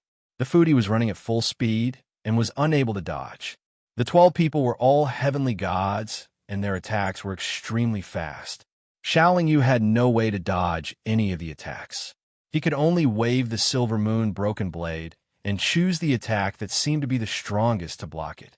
As a result, 11 of the 12 attacks landed on Xiaoling Yu's body. Every part of his body was under pressure, but Xiaoling Yu's body was still standing steadily on Fudi's back. However, what surprised the 12 heavenly gods was that they had attacked with all their might, and their attacks had all hit their target. In their opinion, Fudi would definitely die. However, their long swords were unable to cut through Fudi's body. After spitting out a few mouthfuls of blood, Fudi was actually able to charge out easily under the powerful charge of his battle pet. By the time they came to their senses and prepared to continue chasing after Fudi, the battle pet had already charged thousands of feet away. "Don't worry about him for now. Come and help," Kong Lai shouted at the 20 heavenly gods who were preparing to chase after Xiaoling Yu. Even though Xiaoling Yu was able to block the attacks with his body's high defense, each of the attacks carried the strength of a heavenly god stage expert. These attacks caused a great shock to Xiaoling Yu's body, causing his relatively weak internal organs to suffer a lot of damage. This was also within Xiaoling Yu's expectations. What he did not expect was that the 20 heavenly gods did not chase after him. Fudi continued to run at full speed, while Xiaoling Yu suppressed the chaotic flow of blood on his back. When the sky was about to turn dark, he returned to the cave he had dug at the last minute as he wished and sealed the entrance of the cave with a huge rock. After placing Fudi in the cave to keep a lookout, Xiaoling Yu poured the medicinal soup that he had prepared beforehand into a jade bathtub. Then, he began to heal his injuries with the body transformation technique. This time, he had really suffered a great loss. Not only did he not reap the benefits of the fisherman, he had also sent himself into the Raging Flames Regiment's trap. If not for the fact that he and Fudi had some skills, and if not for the fact that the Raging Flames Regiment had successfully surrounded a sword-wielding cultivator, if he had faced the entire Raging Flames Regiment, he might not have been able to escape even if he used his sacred weapon. However, even if he managed to escape, he did not know if the Raging Flames Regiment would find trouble with him in the future. If he really offended the Kong family because of this, it would be extremely disadvantageous for him. Not long after Xiaoling Yu entered the bathtub, Fudi's low cry of alarm sounded. Someone was approaching and was already within 1,000 feet of them. Xiaoling Yu did not immediately come out of the bathtub. He also signaled Fudi to restrain his aura and not move. He guessed that it was just a hunter passing by. He had just used his consciousness to scan the area. Because it was currently night, he could not see the appearance of the person clearly. However, he was worried that his consciousness would be detected by the other party, so he withdrew his consciousness and frowned, waiting for the other party to walk away. However, the other party did not walk away. Instead, he very accurately came to the entrance of the cave. Although the entrance was blocked, the other party seemed to have already seen that there was a cave inside. He took out a long sword and smashed the huge rock at the entrance of the cave into pieces. As a result, Xiaolingyu naturally could not wait any longer. He quickly came out of the bathtub and put on his clothes, preparing to fight. What Xiaolingyu did not expect was that the person who came and spat out a mouthful of blood and then fell heavily to the ground. What's going on? Xiaolingyu was a little confused. He signaled Fudi to guard the entrance of the cave as he carefully walked to the person who came in. The person seemed to have fainted, and his life essence was slowly flowing away. Xiaolingyu took a closer look and could not help but be shocked. The person lying in the cave was actually the sword-wielding cultivator who had been surrounded by the raging flames. He actually managed to come out alive. Xiaolingyu exclaimed in surprise. The person who came in was covered in sword and saber wounds. His clothes were completely torn, and his entire body emitted a strong smell of blood. It was obvious that he had experienced an extremely difficult battle. This person's physical condition was very poor. His life essence was constantly flowing out of his wounds. If he did not save him in time, he would not have long to live. Xiaolingyu had a way to save him, but he was not related to this person. Moreover, this person was wanted by the Kong family. If he saved him, it would be equivalent to becoming an enemy of the Kong family. If the news was leaked, it was not that Xiaolingyu was afraid of the Kong family, but he did not want to cause too much trouble for himself.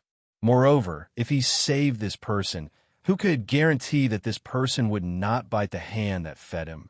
However, this person had fallen at his feet. If he did not save him, he would feel a little guilty.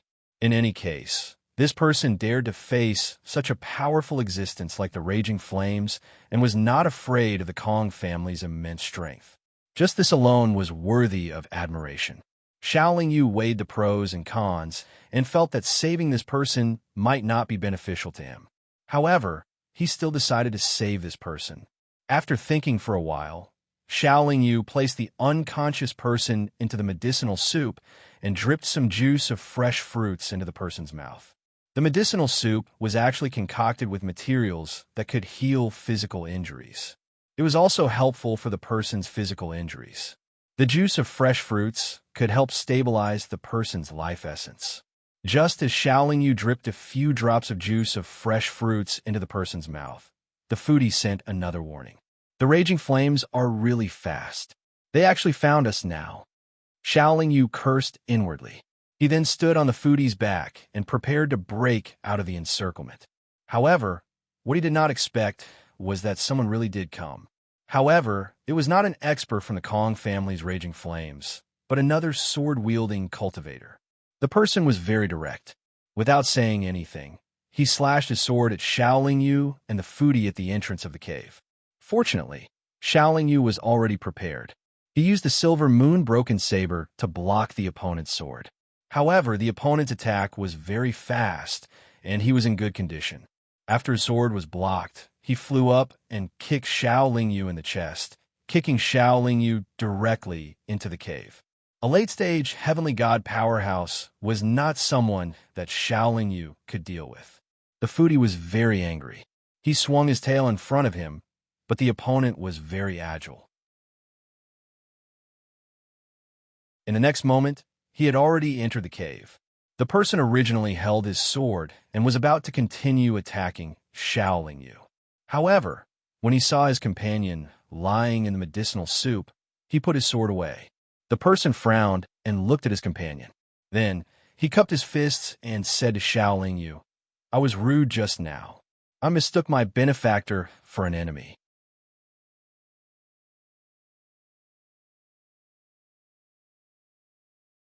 Chapter 5:27.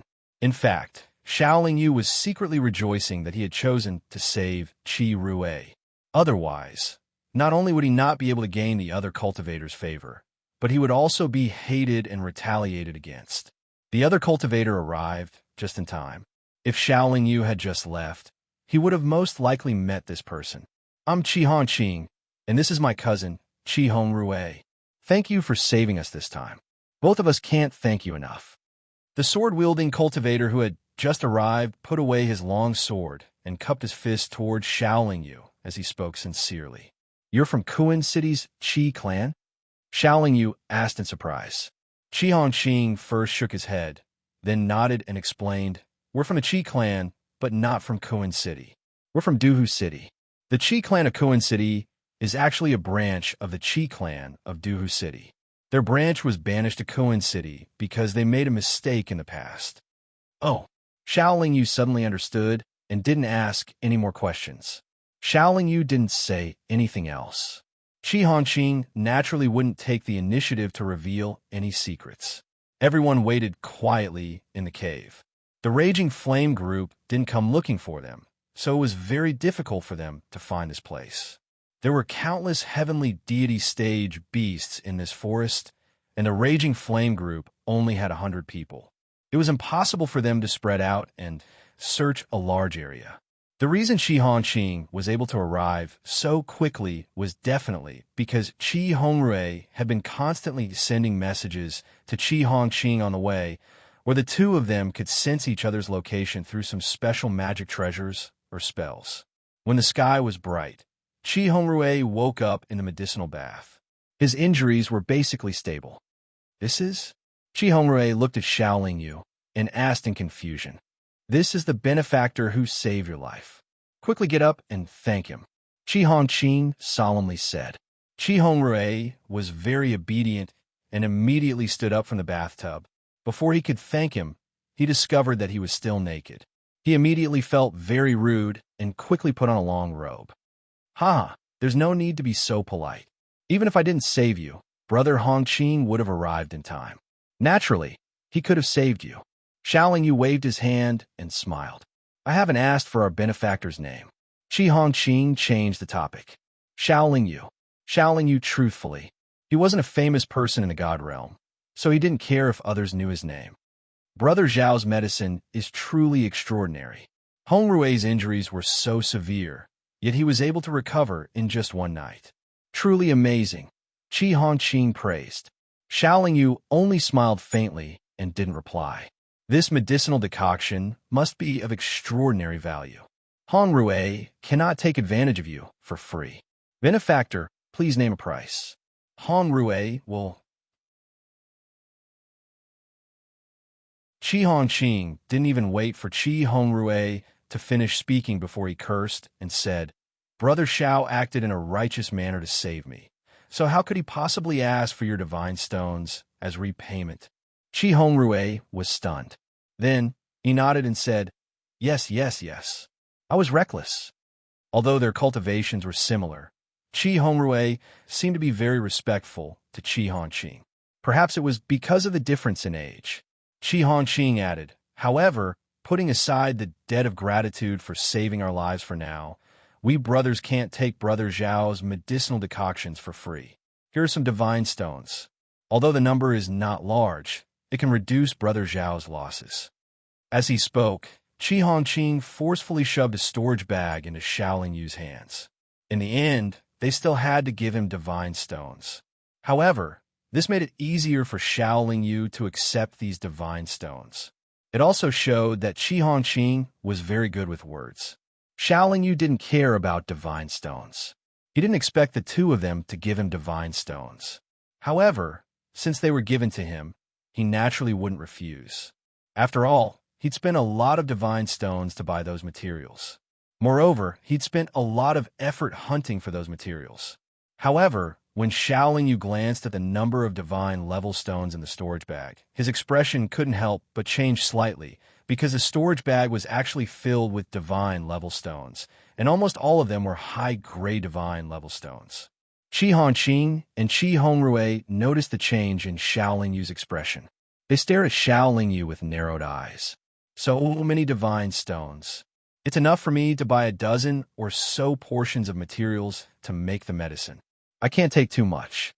After Shaoling Yu said that, he casually took out about 1/10 of the divine stones from the storage pouch. Then, he returned the storage pouch to Qi Hongqing and said, "It's fate that we met. Since it's fate, I naturally won't care about the life-saving grace, much less the number of divine stones." Qi Hongqing, and Chi Hongrui both nodded in satisfaction.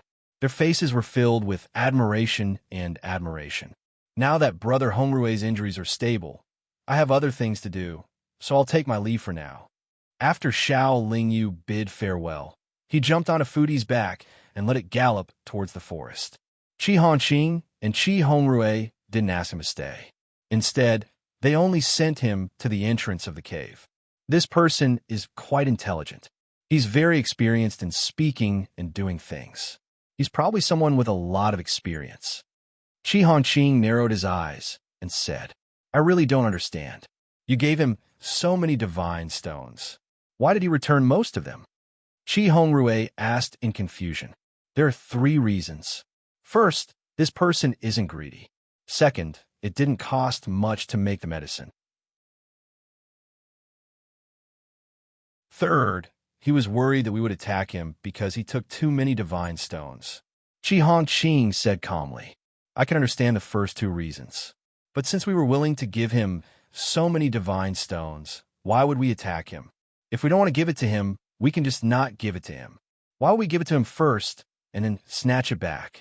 Chi Hongrui still didn't quite understand. Your thinking has always been very simple. Chi Honqing shook his head and laughed. He didn't explain further. What's wrong with being simple? It's so refreshing to be straightforward. Chi Hongrui said indifferently. It's because your thinking is too simple that you fell into the Raging Flame group's trap and almost lost your life. You have to remember, you may be simple, but not everyone is as simple as you. You were lucky enough to survive this time, but you may not be so lucky next time. The family sent us to help the Kuin City's Qi family. We can't lose our lives before we even make any achievements. Chi Honqing lectured. Chi Hongrui pouted his lips, unconvinced. But he didn't argue. Instead, he said in confusion, I really don't understand. The Kuin City's Qi family has been abandoned by the family for many years. Why would they send people to help them? Wouldn't it be better to let them fend for themselves? This matter is very complicated. It's not something you can understand with your brain. But I can tell you one thing. The Kuin City's Qi family is very lucky. They found a new mine, and it's rich in minerals.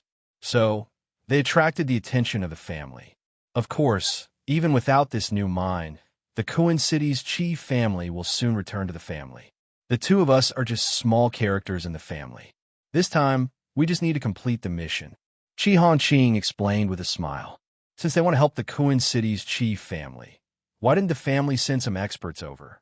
Why did they send us, the younger generation, to suffer? Chi Hongrui complained. If the Kuin City's Qi family wants to return to the family, they will definitely want to make some achievements. If the family gives them too much support, their contribution to the new mine will naturally be reduced. This is something that the Kuin City's Qi family and some of the elders in the family don't want to see. So, they can only send us, the younger generation, over. Chi Honqing explained patiently. Although Chi Hongrue's brain was relatively simple, there were some things that needed to be understood. Otherwise, he would do something that would affect the overall situation. Then what are we here for? Chi Hongrui asked. Just listen to me. Chi Honqing said with a smile. At this time, Xiaolingyu had already invited the foodie back. Because he had obtained a large amount of unexpected wealth, he was finally generous to the foodie again. He directly gave the foodie dozens of heavenly god-stage demonic beasts for him to eat. However, before the foodie started eating, Xiaolingyu warned him not to eat too much at once. Otherwise, he would fall into a deep sleep. The foodie naturally listened to Xiaolingyu's words and did not dare to disobey. Although he had only taken 1/10 of the divine stones in Chi Honqing's storage pouch, there were still close to 50,000 high-grade divine stones, which was equivalent to 5 million mid-grade divine stones. Xiaolingyu had hunted for over 300 heavenly god-stage demonic beasts over the past few years. If he sold all of them, he would be able to obtain about 3 million mid-grade divine stones. This amount of divine stones seemed like a lot, but in reality, it was only enough to buy a house in Kuin City. Not to mention an ordinary great divinity stage cultivator. Even a heavenly divinity stage hunter could not have Xiaolingyu's hunting speed. In fact, Even the Raging Flame group could not compare to Xiaoling Yu's efficiency. After all, they had many people, and the probability of casualties was also high. Once someone died, they would have to take out a large number of godstones to compensate the deceased family. Most importantly, most of the Raging Flame group's income would be given to the Kong clan. It would not be divided equally among the members. After leaving the forest, Xiaoling Yu first stopped at the entrance of the hunter's home. Seeing that his name was not on the Kong clan's wanted list, he felt slightly relieved. Then, he entered the hunter's home. He pricked up his ears to listen to the discussions of the hunters. He did not hear any news that was disadvantageous to him. From the looks of it, the Kong clan did not see him as an enemy. After all, he did not kill anyone from the Kong clan, nor did he become an enemy of the Kong clan. The Kong clan had no reason or need to arrest him. After eating and drinking at the hunter's home, Xiaoling Yu headed back to Kuan City. Just like the last time, he first exchanged his harvest for divine stones. Then he walked around the city and collected some materials that were useful to him. Suddenly, one day, Xiaoling Yu's heart stirred. He quickly rushed to the square in the city where the missions were issued. Those missions carved on the stone tablets in the square, as long as someone completed them, would activate the soul imprint of the cultivator who issued the mission. This would notify the cultivator who issued the mission that the mission was completed.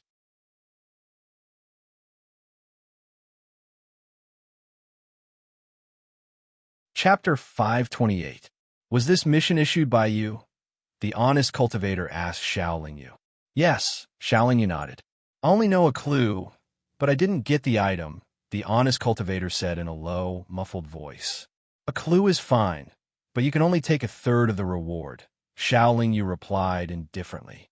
The Wang family's largest material store has the Lily of Creation, the honest cultivator said. Xiaoling Yu frowned slightly and said, I've been to almost all of the Wang family's material stores, but their shopkeepers all said that they didn't have the Lily of Creation.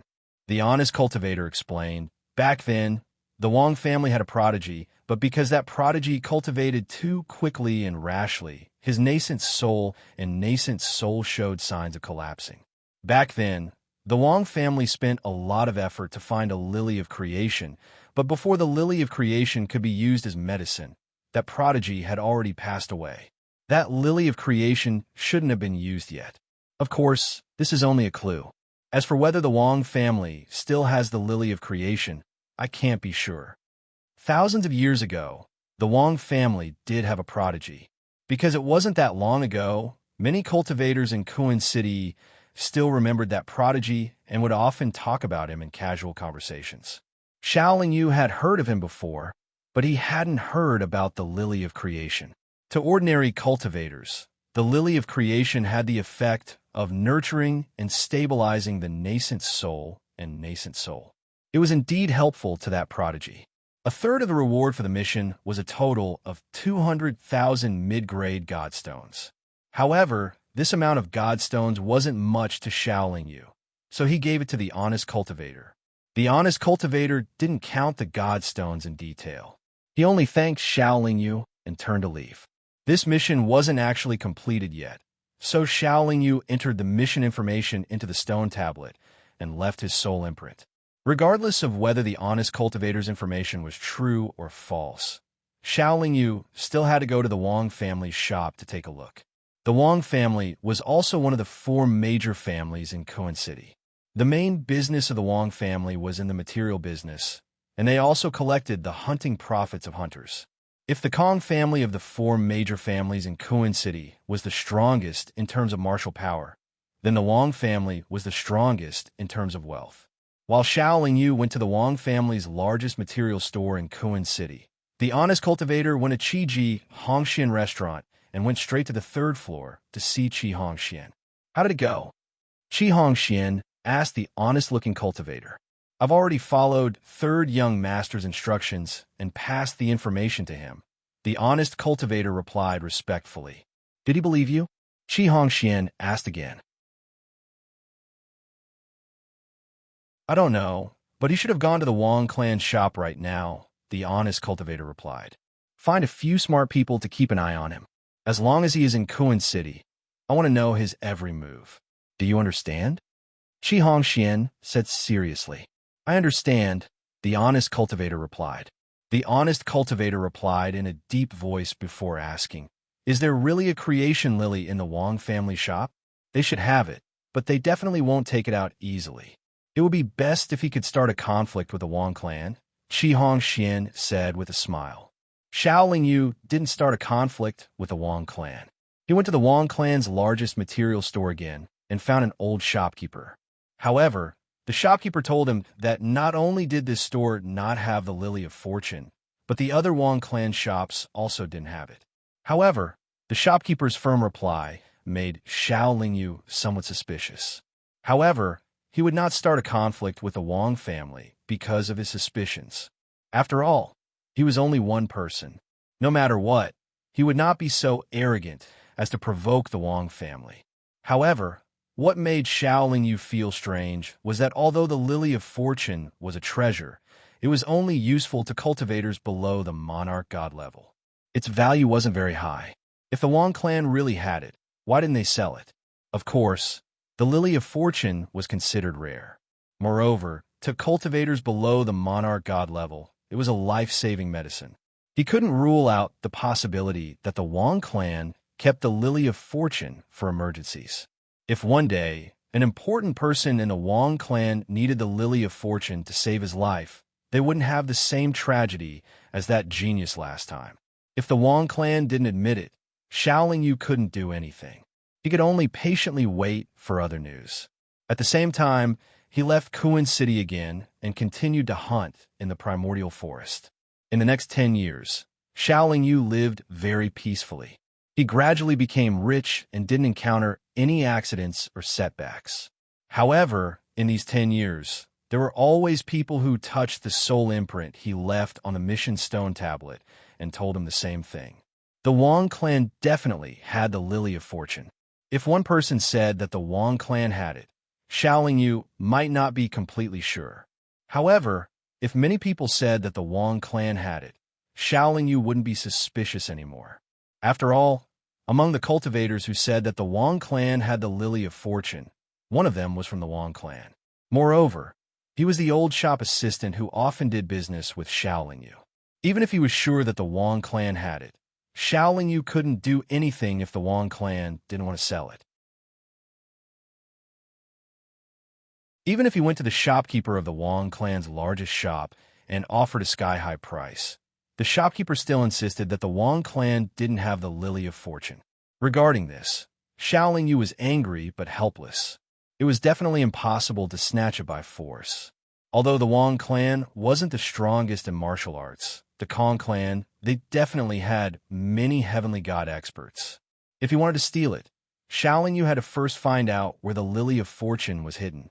After so many years, there was only one piece of news about the Lily of Fortune. Xiao Yu really wanted to go to other cities to take a look. However, the closest city to Kuan City would take Xiao Yu more than 30 years to reach if he rushed at full speed. Moreover, he had to not encounter any accidents on the way. Moreover, even if he went to other cities, he might not be able to find any clues about the Lily of Fortune. Just as Xiao Yu was walking on a street in Kuan City with a gloomy expression, he unexpectedly bumped into Qi Hongxian. Qi Hongxian was still followed by two beautiful female experts. When he saw Xiao Yu, he seemed to be concerned and asked, "Brother Xiao, you don't look well. Did things not go well?" At this moment, Xiao Yu's heart suddenly moved. If he joined the Qi clan, would he be able to borrow the Qi clan's power in Kuan City to force the Wang clan to hand over the Lily of Fortune? As this thought flashed through his mind, Xiao Yu laughed bitterly at himself. The four great clans had been in Kuan City for many years and had always gotten along very well. They didn't interfere with each other's business. Why would the Qi clan pressure the Wang clan for a small character like him? Brother Qi has good eyesight. Recently, things have not been going well for me. However, I think things will get better soon. Xiao Yu seemed to be optimistic as he smiled. Then I wish Brother Xiao good luck. Currently, Hongxian still has other matters to attend to. I hope to drink and chat with Brother Xiao in the future.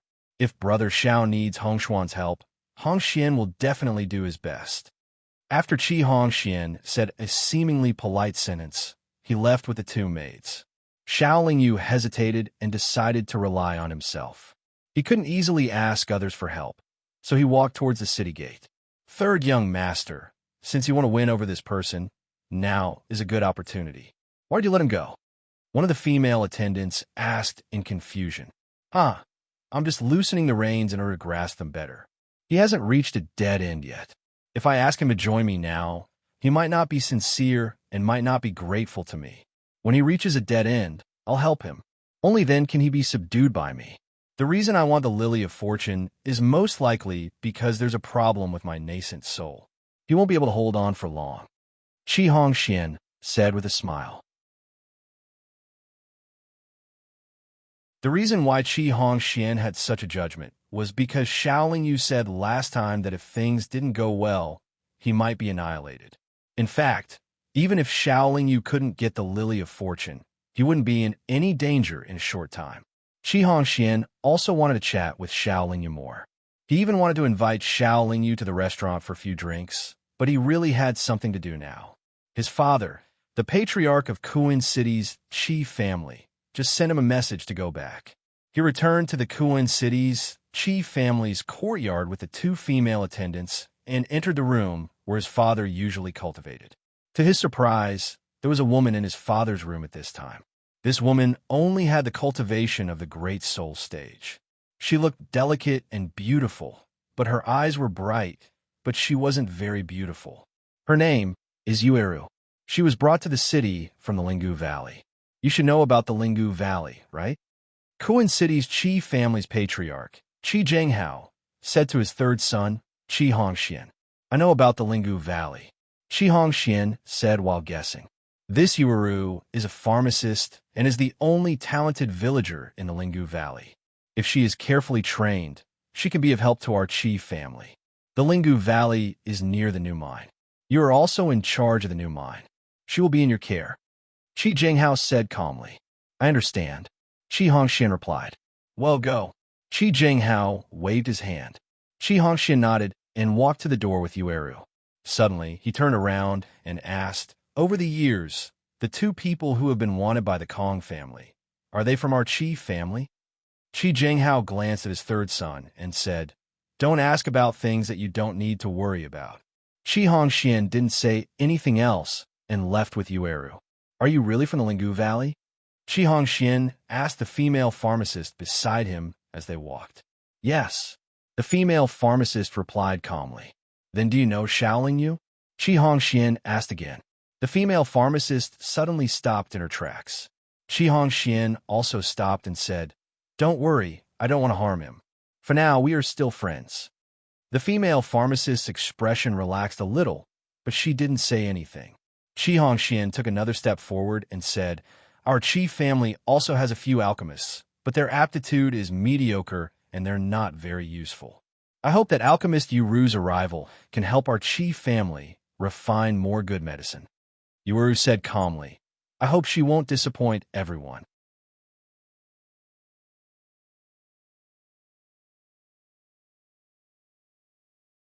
Chapter 529. What do you think? Yueru asked in return. Qi Hongxian paused, then shook his head with a smile and didn't say anything else. Yueru was actually thinking about the same thing. If Xiao Yu knew that she was here, would she come a visit?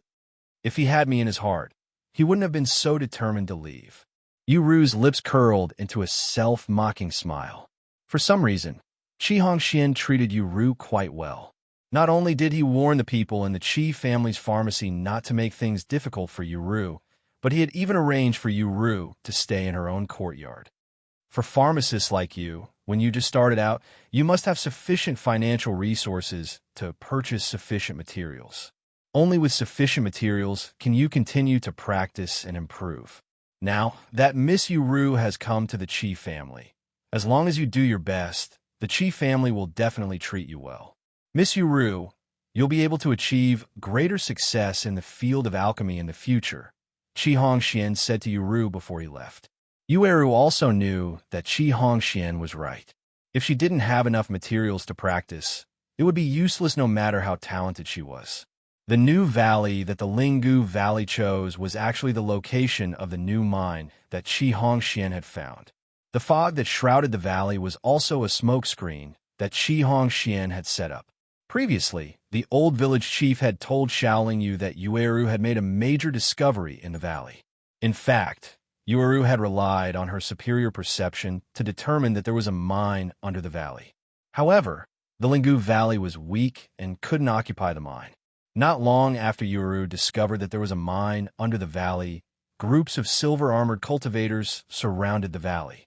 Fortunately, Xiaoling Yu and Qi Hongxian had been traveling together to Kuan City. Therefore, Qi Hongxian had instructed the villagers to send people to protect the mine along the way. At the same time, he had also informed them not to touch the people of Lin Valley Village. Not long after, the Qi family transferred people from Kuan City over, and the villagers in those villages became miners for the Qi family. The villagers in the Linggu Valley were no exception. However, the Qi family didn't let the villagers work for nothing. Every once in a while, the Qi family would take out a tenth of the profits from the new mines to reward the miners. This way, the villagers would have an additional income, and it was an income of divine stones. Originally, the villagers in those villages didn't have an income of god stones. They risked their lives to hunt for food for themselves and the villagers. Of course, the Qi family didn't let the main labor force of all the villages go mining. They only transferred a small portion of the villagers from each village. This didn't affect the survival of those villages. The villages on that route were now the Qi families, so the entire route was almost unobstructed. Every time the Qi family brought the income from a new mine back to Kuan City, they could also buy some other things such as monster furs, nascent souls, and other things from the villages along the way. This was a large source of income for the Qi family. This time, it could be said that Qi Hongxian had made a great contribution to Kuan City's Qi family. Because of this, Qi Jinghao was very happy and put a restaurant under Qi Hongshuan's name. In the past, Qi Hongxian was just a young master in Kuan City's Qi family. The villagers in the Linggu Valley could be said to have settled down again. However, after experiencing so many things, the village was no longer the same as before. When the Qi family found out that Yueru's talent was good and invited her, the old village head advised her to leave. After thinking about it, she followed the Qi family to Kuan City. In fact, there was a very important reason why Yueru was willing to come to Kuan City. That was because Xiaoling Yu was also in Kuan City. At this time, Xiaoling Yu didn't know that Yueru was in Kuan City.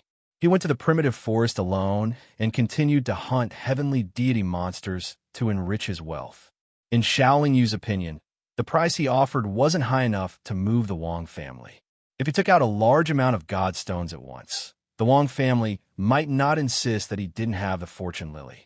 Even if the Wang family refused to sell it, or if the Wang family didn't have it at all, it was still good to have more god stones in reserve. Fudi had already digested the dozens of heavenly deity monsters that Xiaoling Yu gave it previously.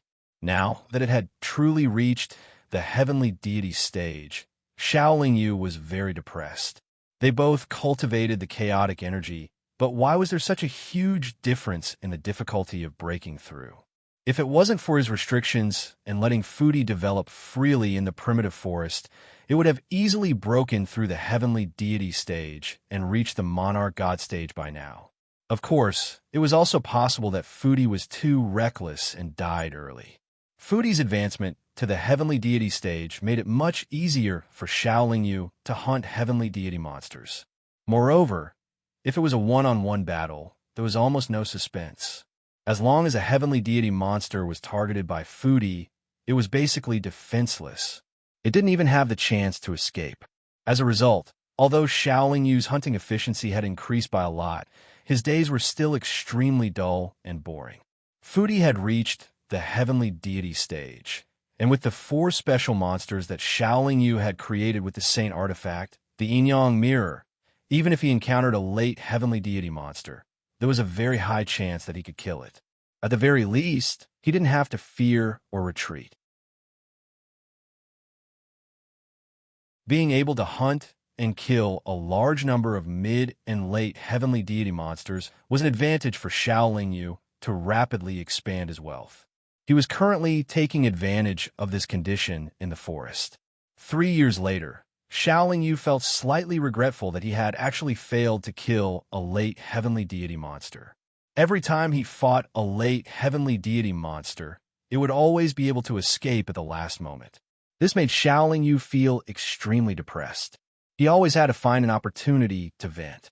As a result, during this period of time, Xiao Lingyu had always been looking for opportunities. He didn't even hesitate to venture 10,000 miles into the primeval forest. According to the experience of many hunters, the primeval forest between 10,000 and 20,000 miles was the territory of late heavenly deity monsters. He couldn't go any deeper, or else he might encounter a divine monarch monster. Xiao Lingyu didn't dare to provoke a divine monarch monster, so he only wandered around between 10,000 and 15,000 miles, looking for a suitable opportunity. The territory of late heavenly deity monsters was very large. Every one of them seemed to have their own territory. It was very rare to see them in groups. However, in the territory of late heavenly deity monsters, there would often be other monsters of the same race and species, but they were relatively weaker. After Xiao Lingyu searched the forest for a few more days, he finally found a suitable target. It was a crawling monster in the shape of a turtle. Although its body's defense was very strong, its speed was relatively slow. The reason why Xiao Lingyu chose to attack it was because he didn't want to fight until the end, only to have the target escape when it saw that the situation wasn't right. Xiao Lingyu felt that the speed of this turtle monster was definitely not as fast as that of Glutton. As long as he seriously injured it, it wouldn't be able to escape. This turtle monster had the head of a snake and the tail of a crocodile. In the ancient books, it was called the wyvern snapping turtle. It had a little bit of the bloodline of a true dragon and had a certain chance of evolving into a true dragon. Xiao Lingyu first recalled the introduction of this wyvern snapping turtle in the ancient books, then quietly approached it. When Xiao Lingyu was still 300 feet away from it, the Tyrannosaurus crocodile had already glared at him with its pair of big green eyes and let out an angry roar at Xiao Lingyu, as if warning Xiao Lingyu to quickly leave its territory. Xiao Lingyu didn't move and continued to approach. The wyvern snapping turtle was really angry. It could feel that although the person's aura was strange, it wasn't very strong, so it didn't hesitate to pounce over. When it was still 200 feet away from the person, a magic weapon called the yin-yang mirror floated above the person's head. After this magic weapon appeared, it didn't show much of strong momentum, but the aura faintly overflowing made it feel a little scared. As it had the bloodline of a true dragon, of course, it wouldn't retreat just because the other party took out a magic weapon. It continued to pounce forward, but suddenly 4 virtual monsters appeared beside the person. The aura of the 4 virtual monsters wasn't strong, but they boldly pounced on it. It didn't slow down and directly rushed out of the encirclement of the 4 virtual monsters, and its target was very clear. It waved its front claws at the person. However, another demonic beast suddenly appeared beside the person who had just arrived. Then, the demonic beast fiercely charged towards the demonic beast. Its front claws didn't manage to land on the incoming person. Even its huge and heavy body was knocked back several feet by the other party's demonic beast. The 4 virtual monsters surrounded it again and kept biting it.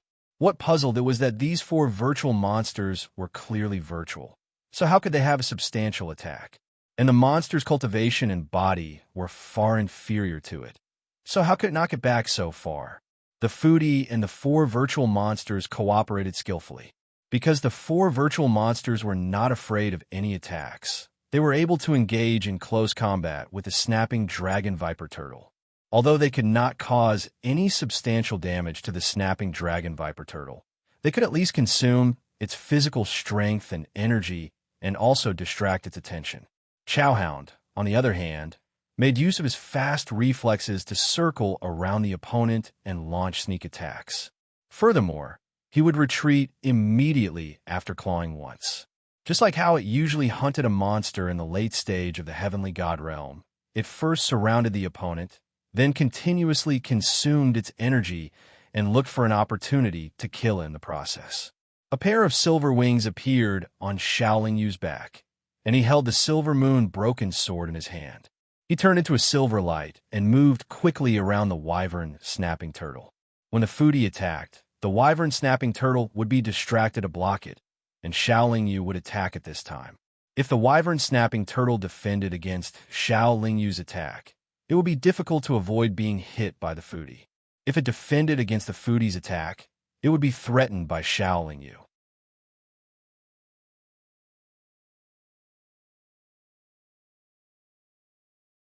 Chapter 530. The drake snapping turtle's movements were restricted, so it was difficult for it to display its strength. Although its shell was hard, it could not withstand the attacks of Foodie and the silver moon broken sword. If this continued, it might be exhausted to death here. Xiaoling Yu also wanted to use the other two divine weapons to directly smash the drake snapping turtle to death here, but the strength of the four monsters was too weak. They could only restrict the drake snapping turtle to a certain extent, but it was impossible for them to keep the drake snapping turtle in place. Xiaoling Yu's divine weapons might not be able to hit it. At this time, the drake snapping turtle was like a bouncing mountain, constantly moving in this forest. While dodging the attacks of Xiaoling Yu and Foodie, its mouth was constantly spitting out divine light to counterattack. After all, it was a demonic beast in the advanced stage of the divine realm. Its counterattack could occasionally hit Xiaoling Yu and Foodie. However, the drake snapping turtle had a strong defense, but its attack power was not very good. Its attack could only make Xiaoling Yu feel pain. The reason why those advanced stage demonic beasts could escape in the past was that Xiaoling Yu and Foodie were more afraid of their counterattack. Once they really went crazy, he and Foodie did not dare to take too much risk and forced them to stay. No matter how badly the demonic beast was beaten, if they could not make it stay, it would only be a meaningless fight. This time, Xiaoling Yu did not want his efforts to go to waste. However, the snapping dragon alligator turtle gradually realized the enemy's intention. It knew that it could not continue to consume its energy like this. So when it felt that its physical strength was decreasing and its injuries were worsening, its whole body's momentum surged. It directly shook off Xiaoling Yu and the foodie and then began to run wildly. Even if the four monsters were still holding on to its four legs, it was still a cultivator in the advanced stage of the divine realm. Now that it had gone crazy, in order to save its life, it did not hesitate to consume its own life essence. Naturally, it could increase its speed by a lot. The drake snapping turtle's current speed was not enough to get rid of Foodie. Xiaoling Yu stood behind Foodie and kept chasing. Although they could not get rid of the danger, the drake snapping turtle's desperate escape could at least prevent the enemy from closing the distance. Just like this, one party fled with all their might, while the other pursued with all their might. Unknowingly, they'd actually arrived within 20,000 kilometers of the primeval forest. In theory, after 20,000 miles into this forest, it was possible to encounter a Divine Lord Realm Monster Beast powerhouse. But the truth was that Divine Lord Realm Monster Beasts weren't easy to encounter. Moreover, Divine Lord Realm Monster Beasts occupied a large portion of this forest, but their numbers were extremely small. Xiaoling Yu harbored some wishful thinking, and he really didn't want his efforts to go to waste. He braced himself and let the foodie continue to chase after him. The flood dragon snapping turtle leapt forward. Its body was massive and heavy. Every time it landed, there would be a loud explosion, causing the earth to tremble. With such a large movement, as long as there were Divine Lord Realm Monster Beasts nearby, they would inevitably be attracted over. This caused Xiaoling Yu to hesitate. But this drake snapping turtle was, after all, consuming its own life essence. If this continued, the drake snapping turtle wouldn't be able to hold on for too long. Once it couldn't hold on and stopped, Xiaoling Yu would be able to take it down without much effort.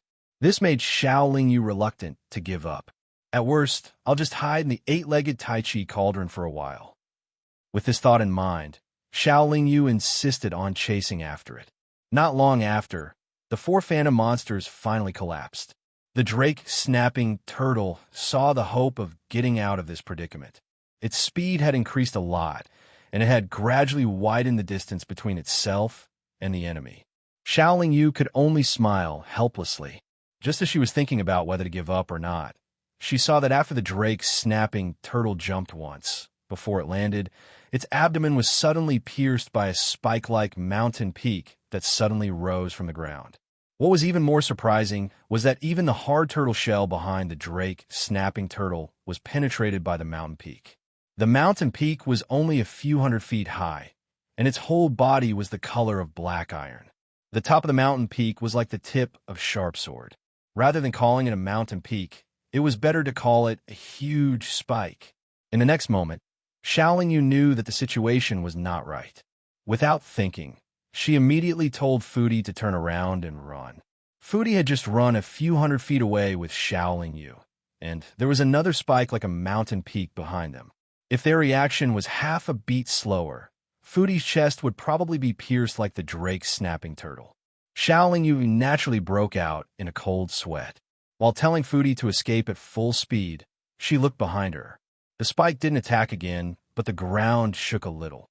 A demonic beast as huge as a mountain suddenly stood up from the ground. This demonic beast's appearance was huge and strange.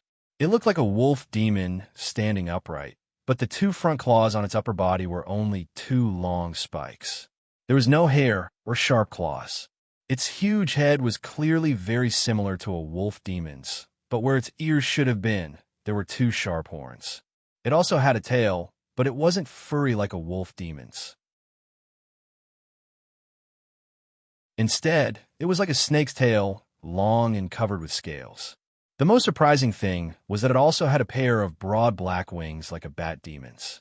The drake-snapping turtle demon that was running away was pierced by one of the spike-like arms on the monster's upper body. After this monster stood up, it put the drake-snapping turtle demon into its mouth and chewed in big mouthfuls. At the same time, it strode toward Xiao Yu and Foodie. Whether it was the monster's huge body, the powerful aura it exuded, or the fact that it easily killed the drake-snapping turtle demon that was in the late stage of the heavenly god realm, all of these were enough to prove that the monster's strength far exceeded that of a late-stage heavenly god. It was most likely a divine monarch existence. Xiao Yu and Foodie didn't have absolute confidence in defeating a late-stage heavenly god, so how could they face a divine monarch existence? At this moment, he couldn't help but feel a little regretful. He really shouldn't have chased Foodie into this dangerous area. That divine monarch monster seemed to be walking very slowly, but its huge body could cross thousands of feet with each step. Even if Foodie increased his speed to the maximum, it was impossible to shake it off. When the monster caught up, its two spike-like arms kept stabbing down from the sky. Foodie used left and right to dodge, and they were in danger again and again. Xiao Yu knew that they couldn't go on like this. This monster had only just begun to chase him and Foodie. Once its patience was slightly exhausted, it would probably use even more powerful techniques. This was a matter of life and death, so he didn't have time to think or worry. With a thought, the tube-shaped sacred artifact appeared and sucked him and Foodie into it. The tube-shaped sacred artifact moved very quickly. If it completely increased its speed, it should be able to shake off the monster's pursuit.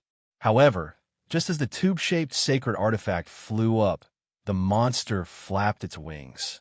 Before the sacred artifact could accelerate, it had already caught up and smashed one of its spike-like arms onto the sacred artifact. Clang! After a deafening sound, the sacred artifact fell from the sky. Xiao Yu still couldn't reveal much of the sacred artifact's power. Otherwise, he wouldn't be in such a sorry state. He immediately put away the tube-shaped sacred artifact and hid in the eight-legged Tai Chi cauldron without hesitation. However, if he hesitated for a moment, he and Foodie would lose their lives. The reason why Xiao Yu dared to break into this area was because he had a sacred artifact like the eight-legged Tai Chi cauldron. Even if he encountered a divine monarch monster, he could temporarily save his life. A divine monarch monster's intelligence was naturally not low. It could see that the eight-legged Tai Chi cauldron was a good treasure, so while it was greedy, it was also very cautious. Whoosh! An incomparably hot flame spewed out from the monster's mouth.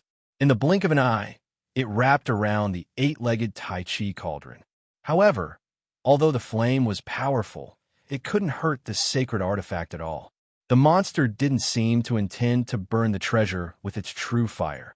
Instead, it dragged it in front of itself and observed it carefully.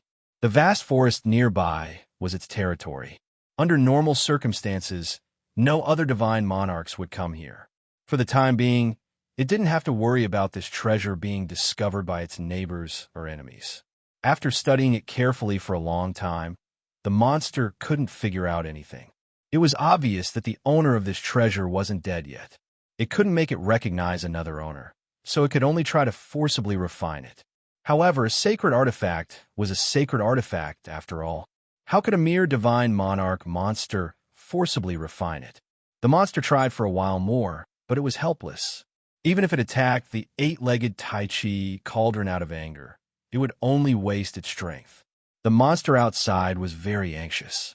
Xiaoling Yu, who was inside the eight-legged Tai Chi cauldron, was also very anxious.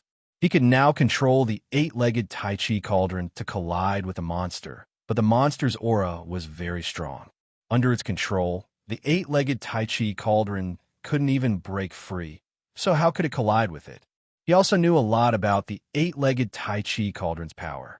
Unfortunately, with his current realm, he couldn't use the eight-legged Tai Chi cauldron at all. Although a sacred artifact was good, it wasn't something that anyone could easily control and use. Xiaoling Yu could only wait. Wait for the monster to lose its patience. Wait for the monster to make a mistake. The treasure was already in its hands, but it couldn't use it. This monster, which wasn't very patient, waited for a few days and used various methods to no avail. Finally, it completely lost its patience.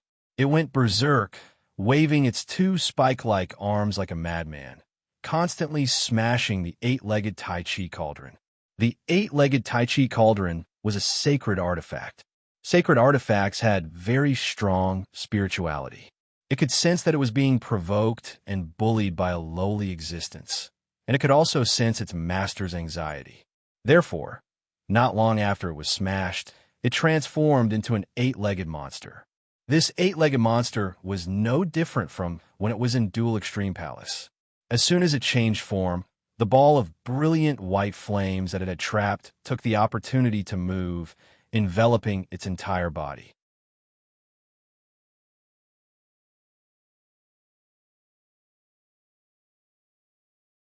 Chapter 531. The eight-legged Tai Chi cauldron's transformation into a monster state also caused Xiaoling Yu and the foodie to reveal themselves once again. However, the divine lore monster did not expect a treasure to be able to transform into a living creature. The sudden change caught it off guard, and the eight-legged monster that was bathed in flames pounced on it. At this moment, whether it was a human cultivator or a monster beast, their first reaction was to beat the eight-legged monster away and not have too much contact with it. The divine lore monster was the same.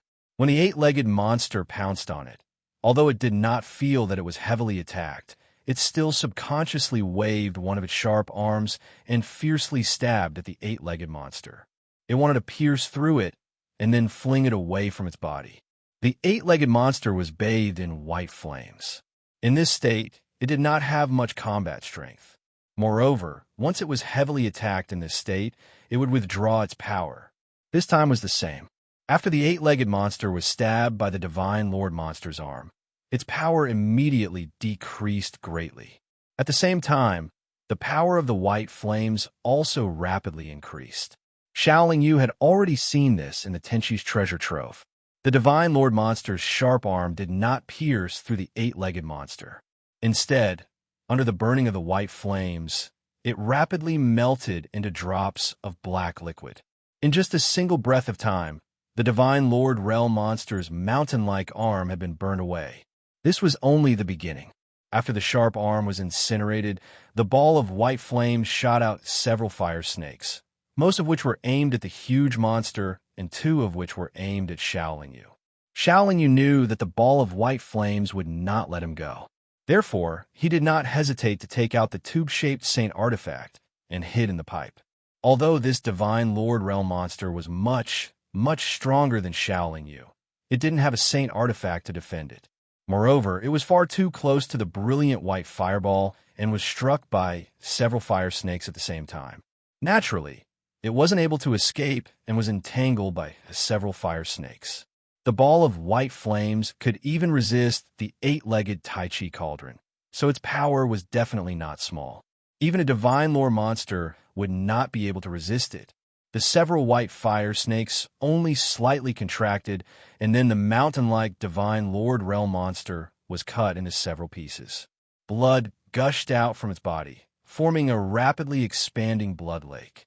The several pieces of its body also floated in this blood lake. Shaolin Yu saw the fire snakes coming towards him again. He immediately contacted the eight-legged monster. The eight-legged monster was connected to Shaolin Yu's mind and knew what Shaolin Yu was thinking. It immediately increased its power so that the ball of white flames had no choice but to suppress it. It was unable to attack Shaolin Yu. The brilliant white fireball and the eight-legged monster once again entered a state of mutual restraint. Shaolin Yu took this opportunity to leave the golden tube. After roughly sweeping his eyes over the area, he collected all of the divine Lord Monster Beast's limbs. Fortunately, the space in his storage ring was relatively large. Otherwise, it would be difficult to store such a huge monster. The commotion here was too big. Shaolin Yu was afraid that it would attract other divine lord monsters. He immediately contacted the eight-legged monster and quickly left with him. There were no more accidents. Shaolin Yu returned to the area where the divine lord monsters were active. He then found a deep and spacious cave and completely sealed the entrance. Shaolin Yu was experienced in changing the eight-legged Tai Chi cauldron back to its original state. He first adjusted his state and then began to refine the white flames. The brilliant white flame initially ignored Shaolin Yu's refinement and continued to suppress the eight-legged Tai Chi cauldron with all its might. However, as Shaolin Yu's refinement gradually deepened, it finally felt threatened. Hence, it gave up on suppressing the eight-legged demonic beast, just like last time, and pounced toward Shaolin Yu. However, in the next moment, Shaolin Yu was protected by the golden pipe. The eight-legged monster also transformed into its cauldron state. Just like last time, the white flames were swallowed by the cauldron before they could reach half a foot away. Shaolin Yu came out of the golden pipe and put away the two divine weapons. Only then did he relax. This time, it could be considered a close call, but it allowed Shaolin Yu to experience the ferocity of a divine lord powerhouse. However, when he scanned his storage ring with his mind, he felt very gratified. Although it was a little risky and he did not succeed in killing the divine lord monster, he still gained a lot. The divine lord monster's monster nascent soul had been scattered by the flame serpents released by the white fireball, but its golden soul bead was still in its head. Moreover, the energy contained within its body was massive. It was estimated that even 1,000 late heavenly deity monster beasts couldn't compare with it. If he were to sell the body of a divine monarch monster, he would definitely be able to obtain a shocking amount of divine stones. In a place like Kuan City, which was neither too big nor too small, a divine monarch monster's golden soul pearl was basically a priceless treasure. With such a great harvest, Shaolin Yu naturally did not stay in the forest. After resting for a while, he quietly left the forest and headed towards Kuan City. When he passed by the home of hunters, Shaolin Yu took a look at the Kong family's wanted list. We saw that Qi Hongqing and Qi Hongrui were still on the list. He did not stop there. When he arrived at Kuan City, he first sold the divine lore monster that he hunted and then went to the Wang family shop to inquire about the Lily of Fortune. The answer he received was still that the Wang family did not have the Lily of Fortune. Even though Shaolin Yu increased the price, the answer was still the same. Xiao Lingyu walked out of the Wang family shop with a disappointed expression. After walking around the city for less than an hour, he bumped into Qi Hongxian again. "Brother Xiao, are you free?" Qi Hongxian asked with a smile. "Yes." Xiao Lingyu nodded. "Then Hongxian will bring you to see an old friend of yours," Qi Hongxian said and turned around to lead the way. Not long after, Qi Hongxian brought Xiao Lingyu to the Kuan City's Qi family's courtyard. Xiao Lingyu frowned slightly and asked, "My old friend is here?" Qi Hongxian said with a smile, "Brother Xiao, don't worry.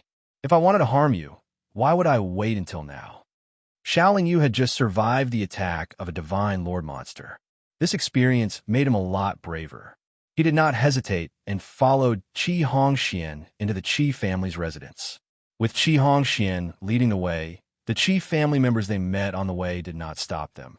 After walking around the courtyard a few times, they arrived at a small courtyard. Qi Hongxian did not directly push the door open. Instead, he politely knocked on the door first. Not long after, Yueru opened the door. When Yueru saw Xiao Lingyu, he was stunned at first. Then, he revealed an expression of joy. Xiao Lingyu frowned slightly again.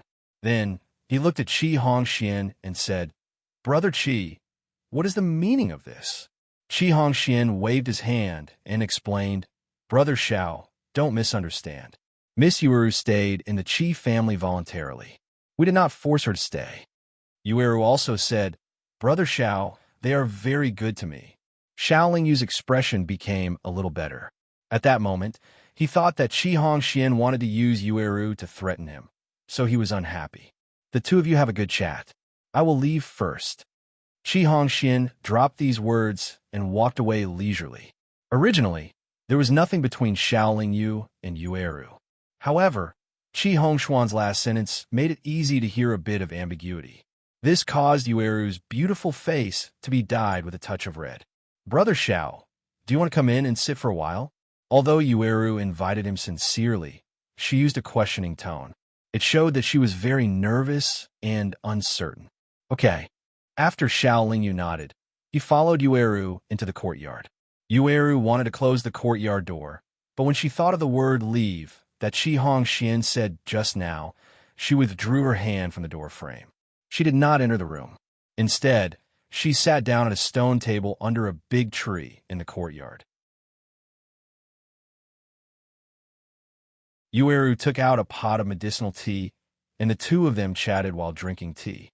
Yueru mainly talked about what happened in the Linggu Valley after Xiao Lingyu left. Xiao Lingyu listened quietly and did not interrupt. He did not know what to say. The Linggu Valley's matters were so simple. After speaking, Yueru also fell silent. At this moment, Yueru realized that she knew too little about Xiao Lingyu. The two of them had not experienced much together. When they met again, she did not know what to say. The two of them were silent for a long time. Then, Xiao Lingyu stood up and said, "The Qi family should be a good family. Your talents will be more useful here, and there will be more opportunities for you to improve.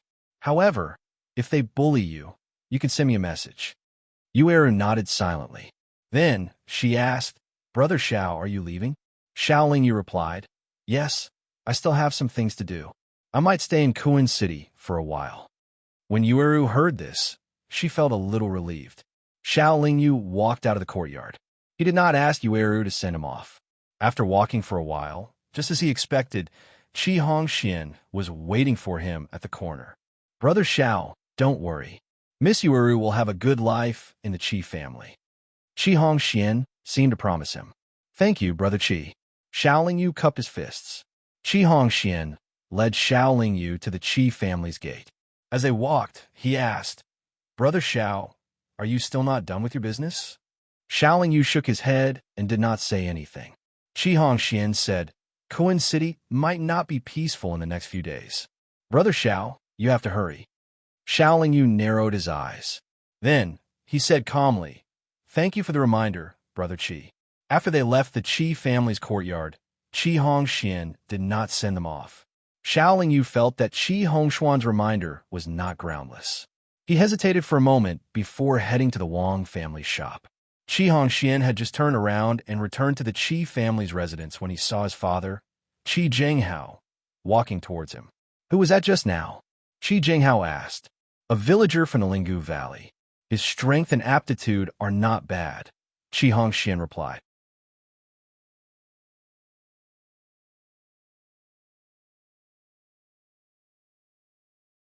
Chapter 532. After leaving the Qi clan, Xiaolingyu turned back to the Wang clan's material store.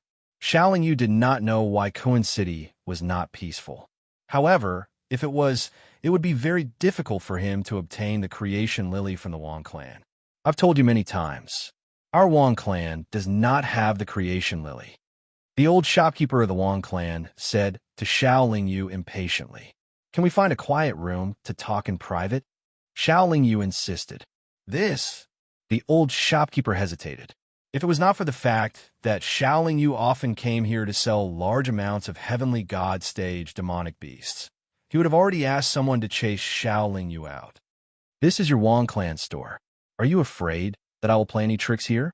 Xiaolingyu asked with a smile. All right, follow me to the second floor. The old shopkeeper brought Xiaolingyu to the second floor of the store. Then, he chose a small quiet room and closed the door. This old shopkeeper was the shopkeeper of the Wang clan's largest material store in Kuan City. His strength was already at the peak of the middle stage of the heavenly god stage.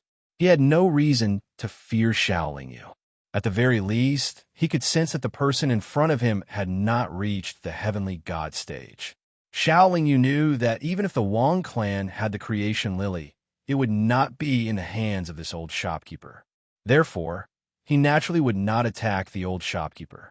Instead, he said directly, if the Wang clan is willing to sell the creation lily to me, I can give your Wang clan a piece of a divine lord stage demonic beast body. Xiaolingyu had obtained a few pieces of divine lord stage demonic beast body. Although each piece was useful to him, he did not mind taking out one of them for the creation lily. Divine lord stage demonic beast? Are you sure? The old shopkeeper was stunned for a moment before asking. I'm sure. If you don't believe me, you can take a look first. Xiaolingyu said as he placed a storage bag on the table. The old shopkeeper sank his divine sense into the storage bag and felt it for a moment. His expression changed slightly. As the shopkeeper of a material store, he naturally had higher standards than ordinary heavenly god cultivators. So he could see that there was indeed a divine monarch stage monster beast body in this unassuming storage bag, and it was a very large piece at that.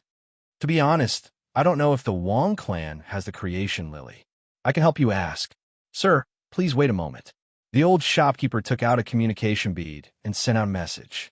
He could see that the divine lord stage monster beast body had not lost too much energy.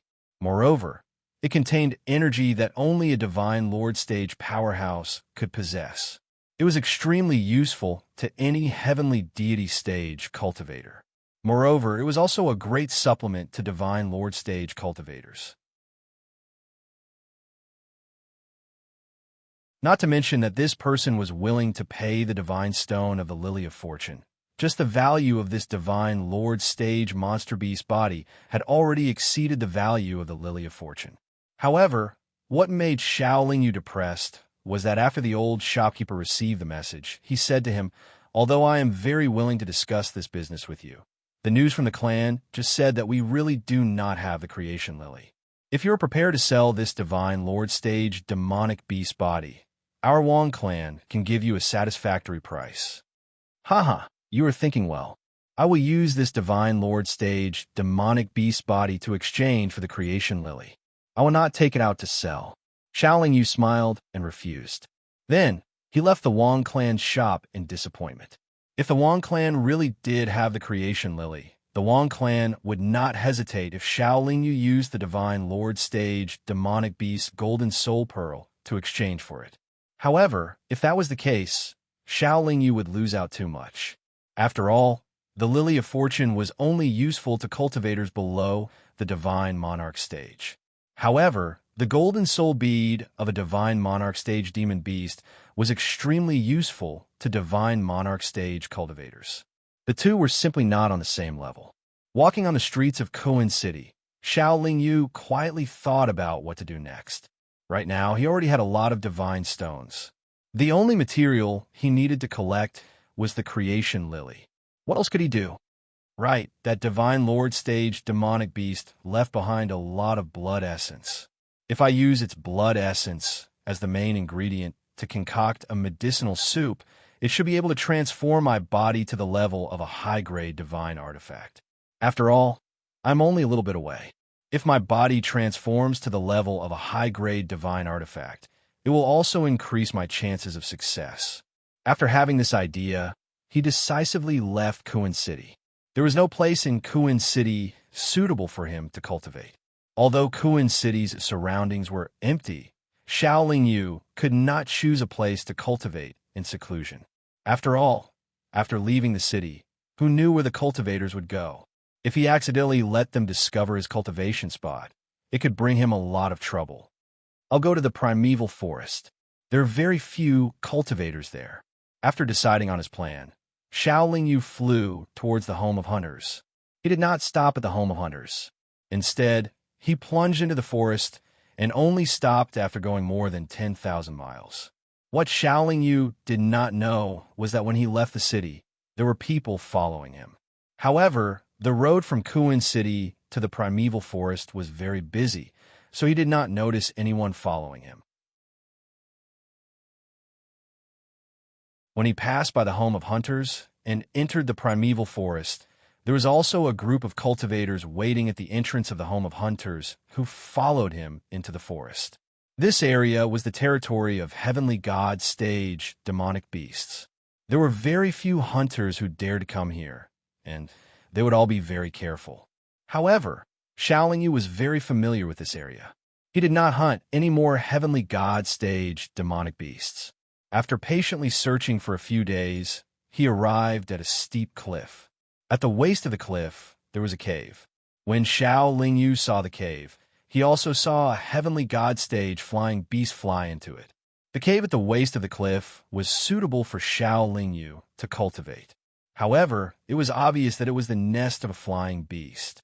Xiao Yu waited until nightfall and quietly climbed to the waist of the cliff. Then, he brought out the yin-yang mirror, a sacred artifact. He had the four monsters rush into the cave, while he stood guard at the entrance of the cave with the silver moon broken blade. As far as flying beasts were concerned, their advantage lay in the fact that they could spread their wings and fly in the sky. But now, this bird was trapped in its own nest, and its advantage could not be fully displayed. Under the attacks of the four monsters that were not afraid of any attacks, it could only choose to charge out. But it could not get past Xiao Yu, and in the end, it could only helplessly be strangled in its own nest. Xiao Yu had always used this method to kill heavenly god stage demonic beasts when he came to this forest. Almost none of them were lucky enough to escape.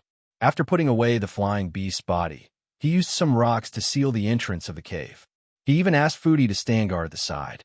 Only then did Xiao Yu begin to meditate and quietly adjust his state of mind. At this moment, a group of about 20 cultivators quietly arrived at the bottom of the cliff. The target is in the sealed cave above. If we go over now, we can trap him in there and complete the mission that the master gave us, said one of the cultivators. The master said that if we are not confident in killing him, we can't act rashly. The target is definitely not an ordinary person, said one of the cultivators cautiously. The old shopkeeper said that he has not reached the heavenly god stage. We have 20 heavenly gods here. If we trap him in there, he will die. If we don't act now, we will miss the opportunity when he comes out in the morning, said the cultivator who spoke earlier confidently. Everyone thought that it made sense. No matter what, the target was a cultivator who had not reached the heavenly god stage. How powerful could he be? All right, everyone, be careful. Don't make too much noise. We must trap him in there. After coming up with a plan, the group of 20 began to approach the cliff. The night was dark, and the entrance of the cave was completely sealed by Xiao Yu. Foodie was not a very vigilant person, so the 20 people climbed to the entrance of the cave without any surprise. It was just like when Xiao Yu came up earlier, the flying beast was not alerted at all.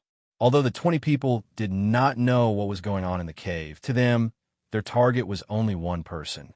Moreover, He was a weakling who had not even reached the heavenly god stage. They did not need to worry too much.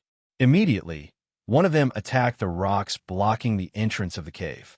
After a series of explosions, the rocks blocking the entrance of the cave were completely blown away. The 20 people took 2 steps forward at the same time.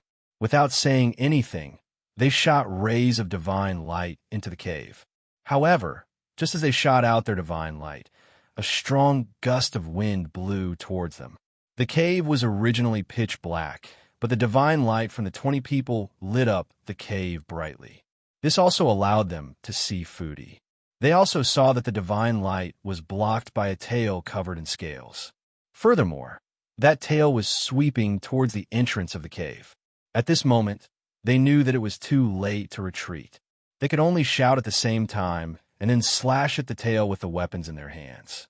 At this moment, Xiaoling Yu naturally could not calm down and adjust his state of mind. He had just stood up when Foodie violently slammed into him. The 20 people on the other side were incomparably frightened. They all retreated at the same time, but all of them fell from the middle of the cliff. Although heavenly god stage cultivators could not fly for long periods of time in the air, falling from mid-air would not hurt them. Foodie also jumped down from the cave and landed beside the group of cultivators without fear. Xiaoling Yu did not know what these people were here for. He guessed that they were probably looking for a place to stay for the night and were not here to cause trouble for him. Thus, he used his mind to tell Foodie not to attack first. At the same time, he also jumped out of the cave. You're tuning into the Warrior Lore YouTube channel. Don't forget to subscribe and join us on this journey to catch the most captivating stories.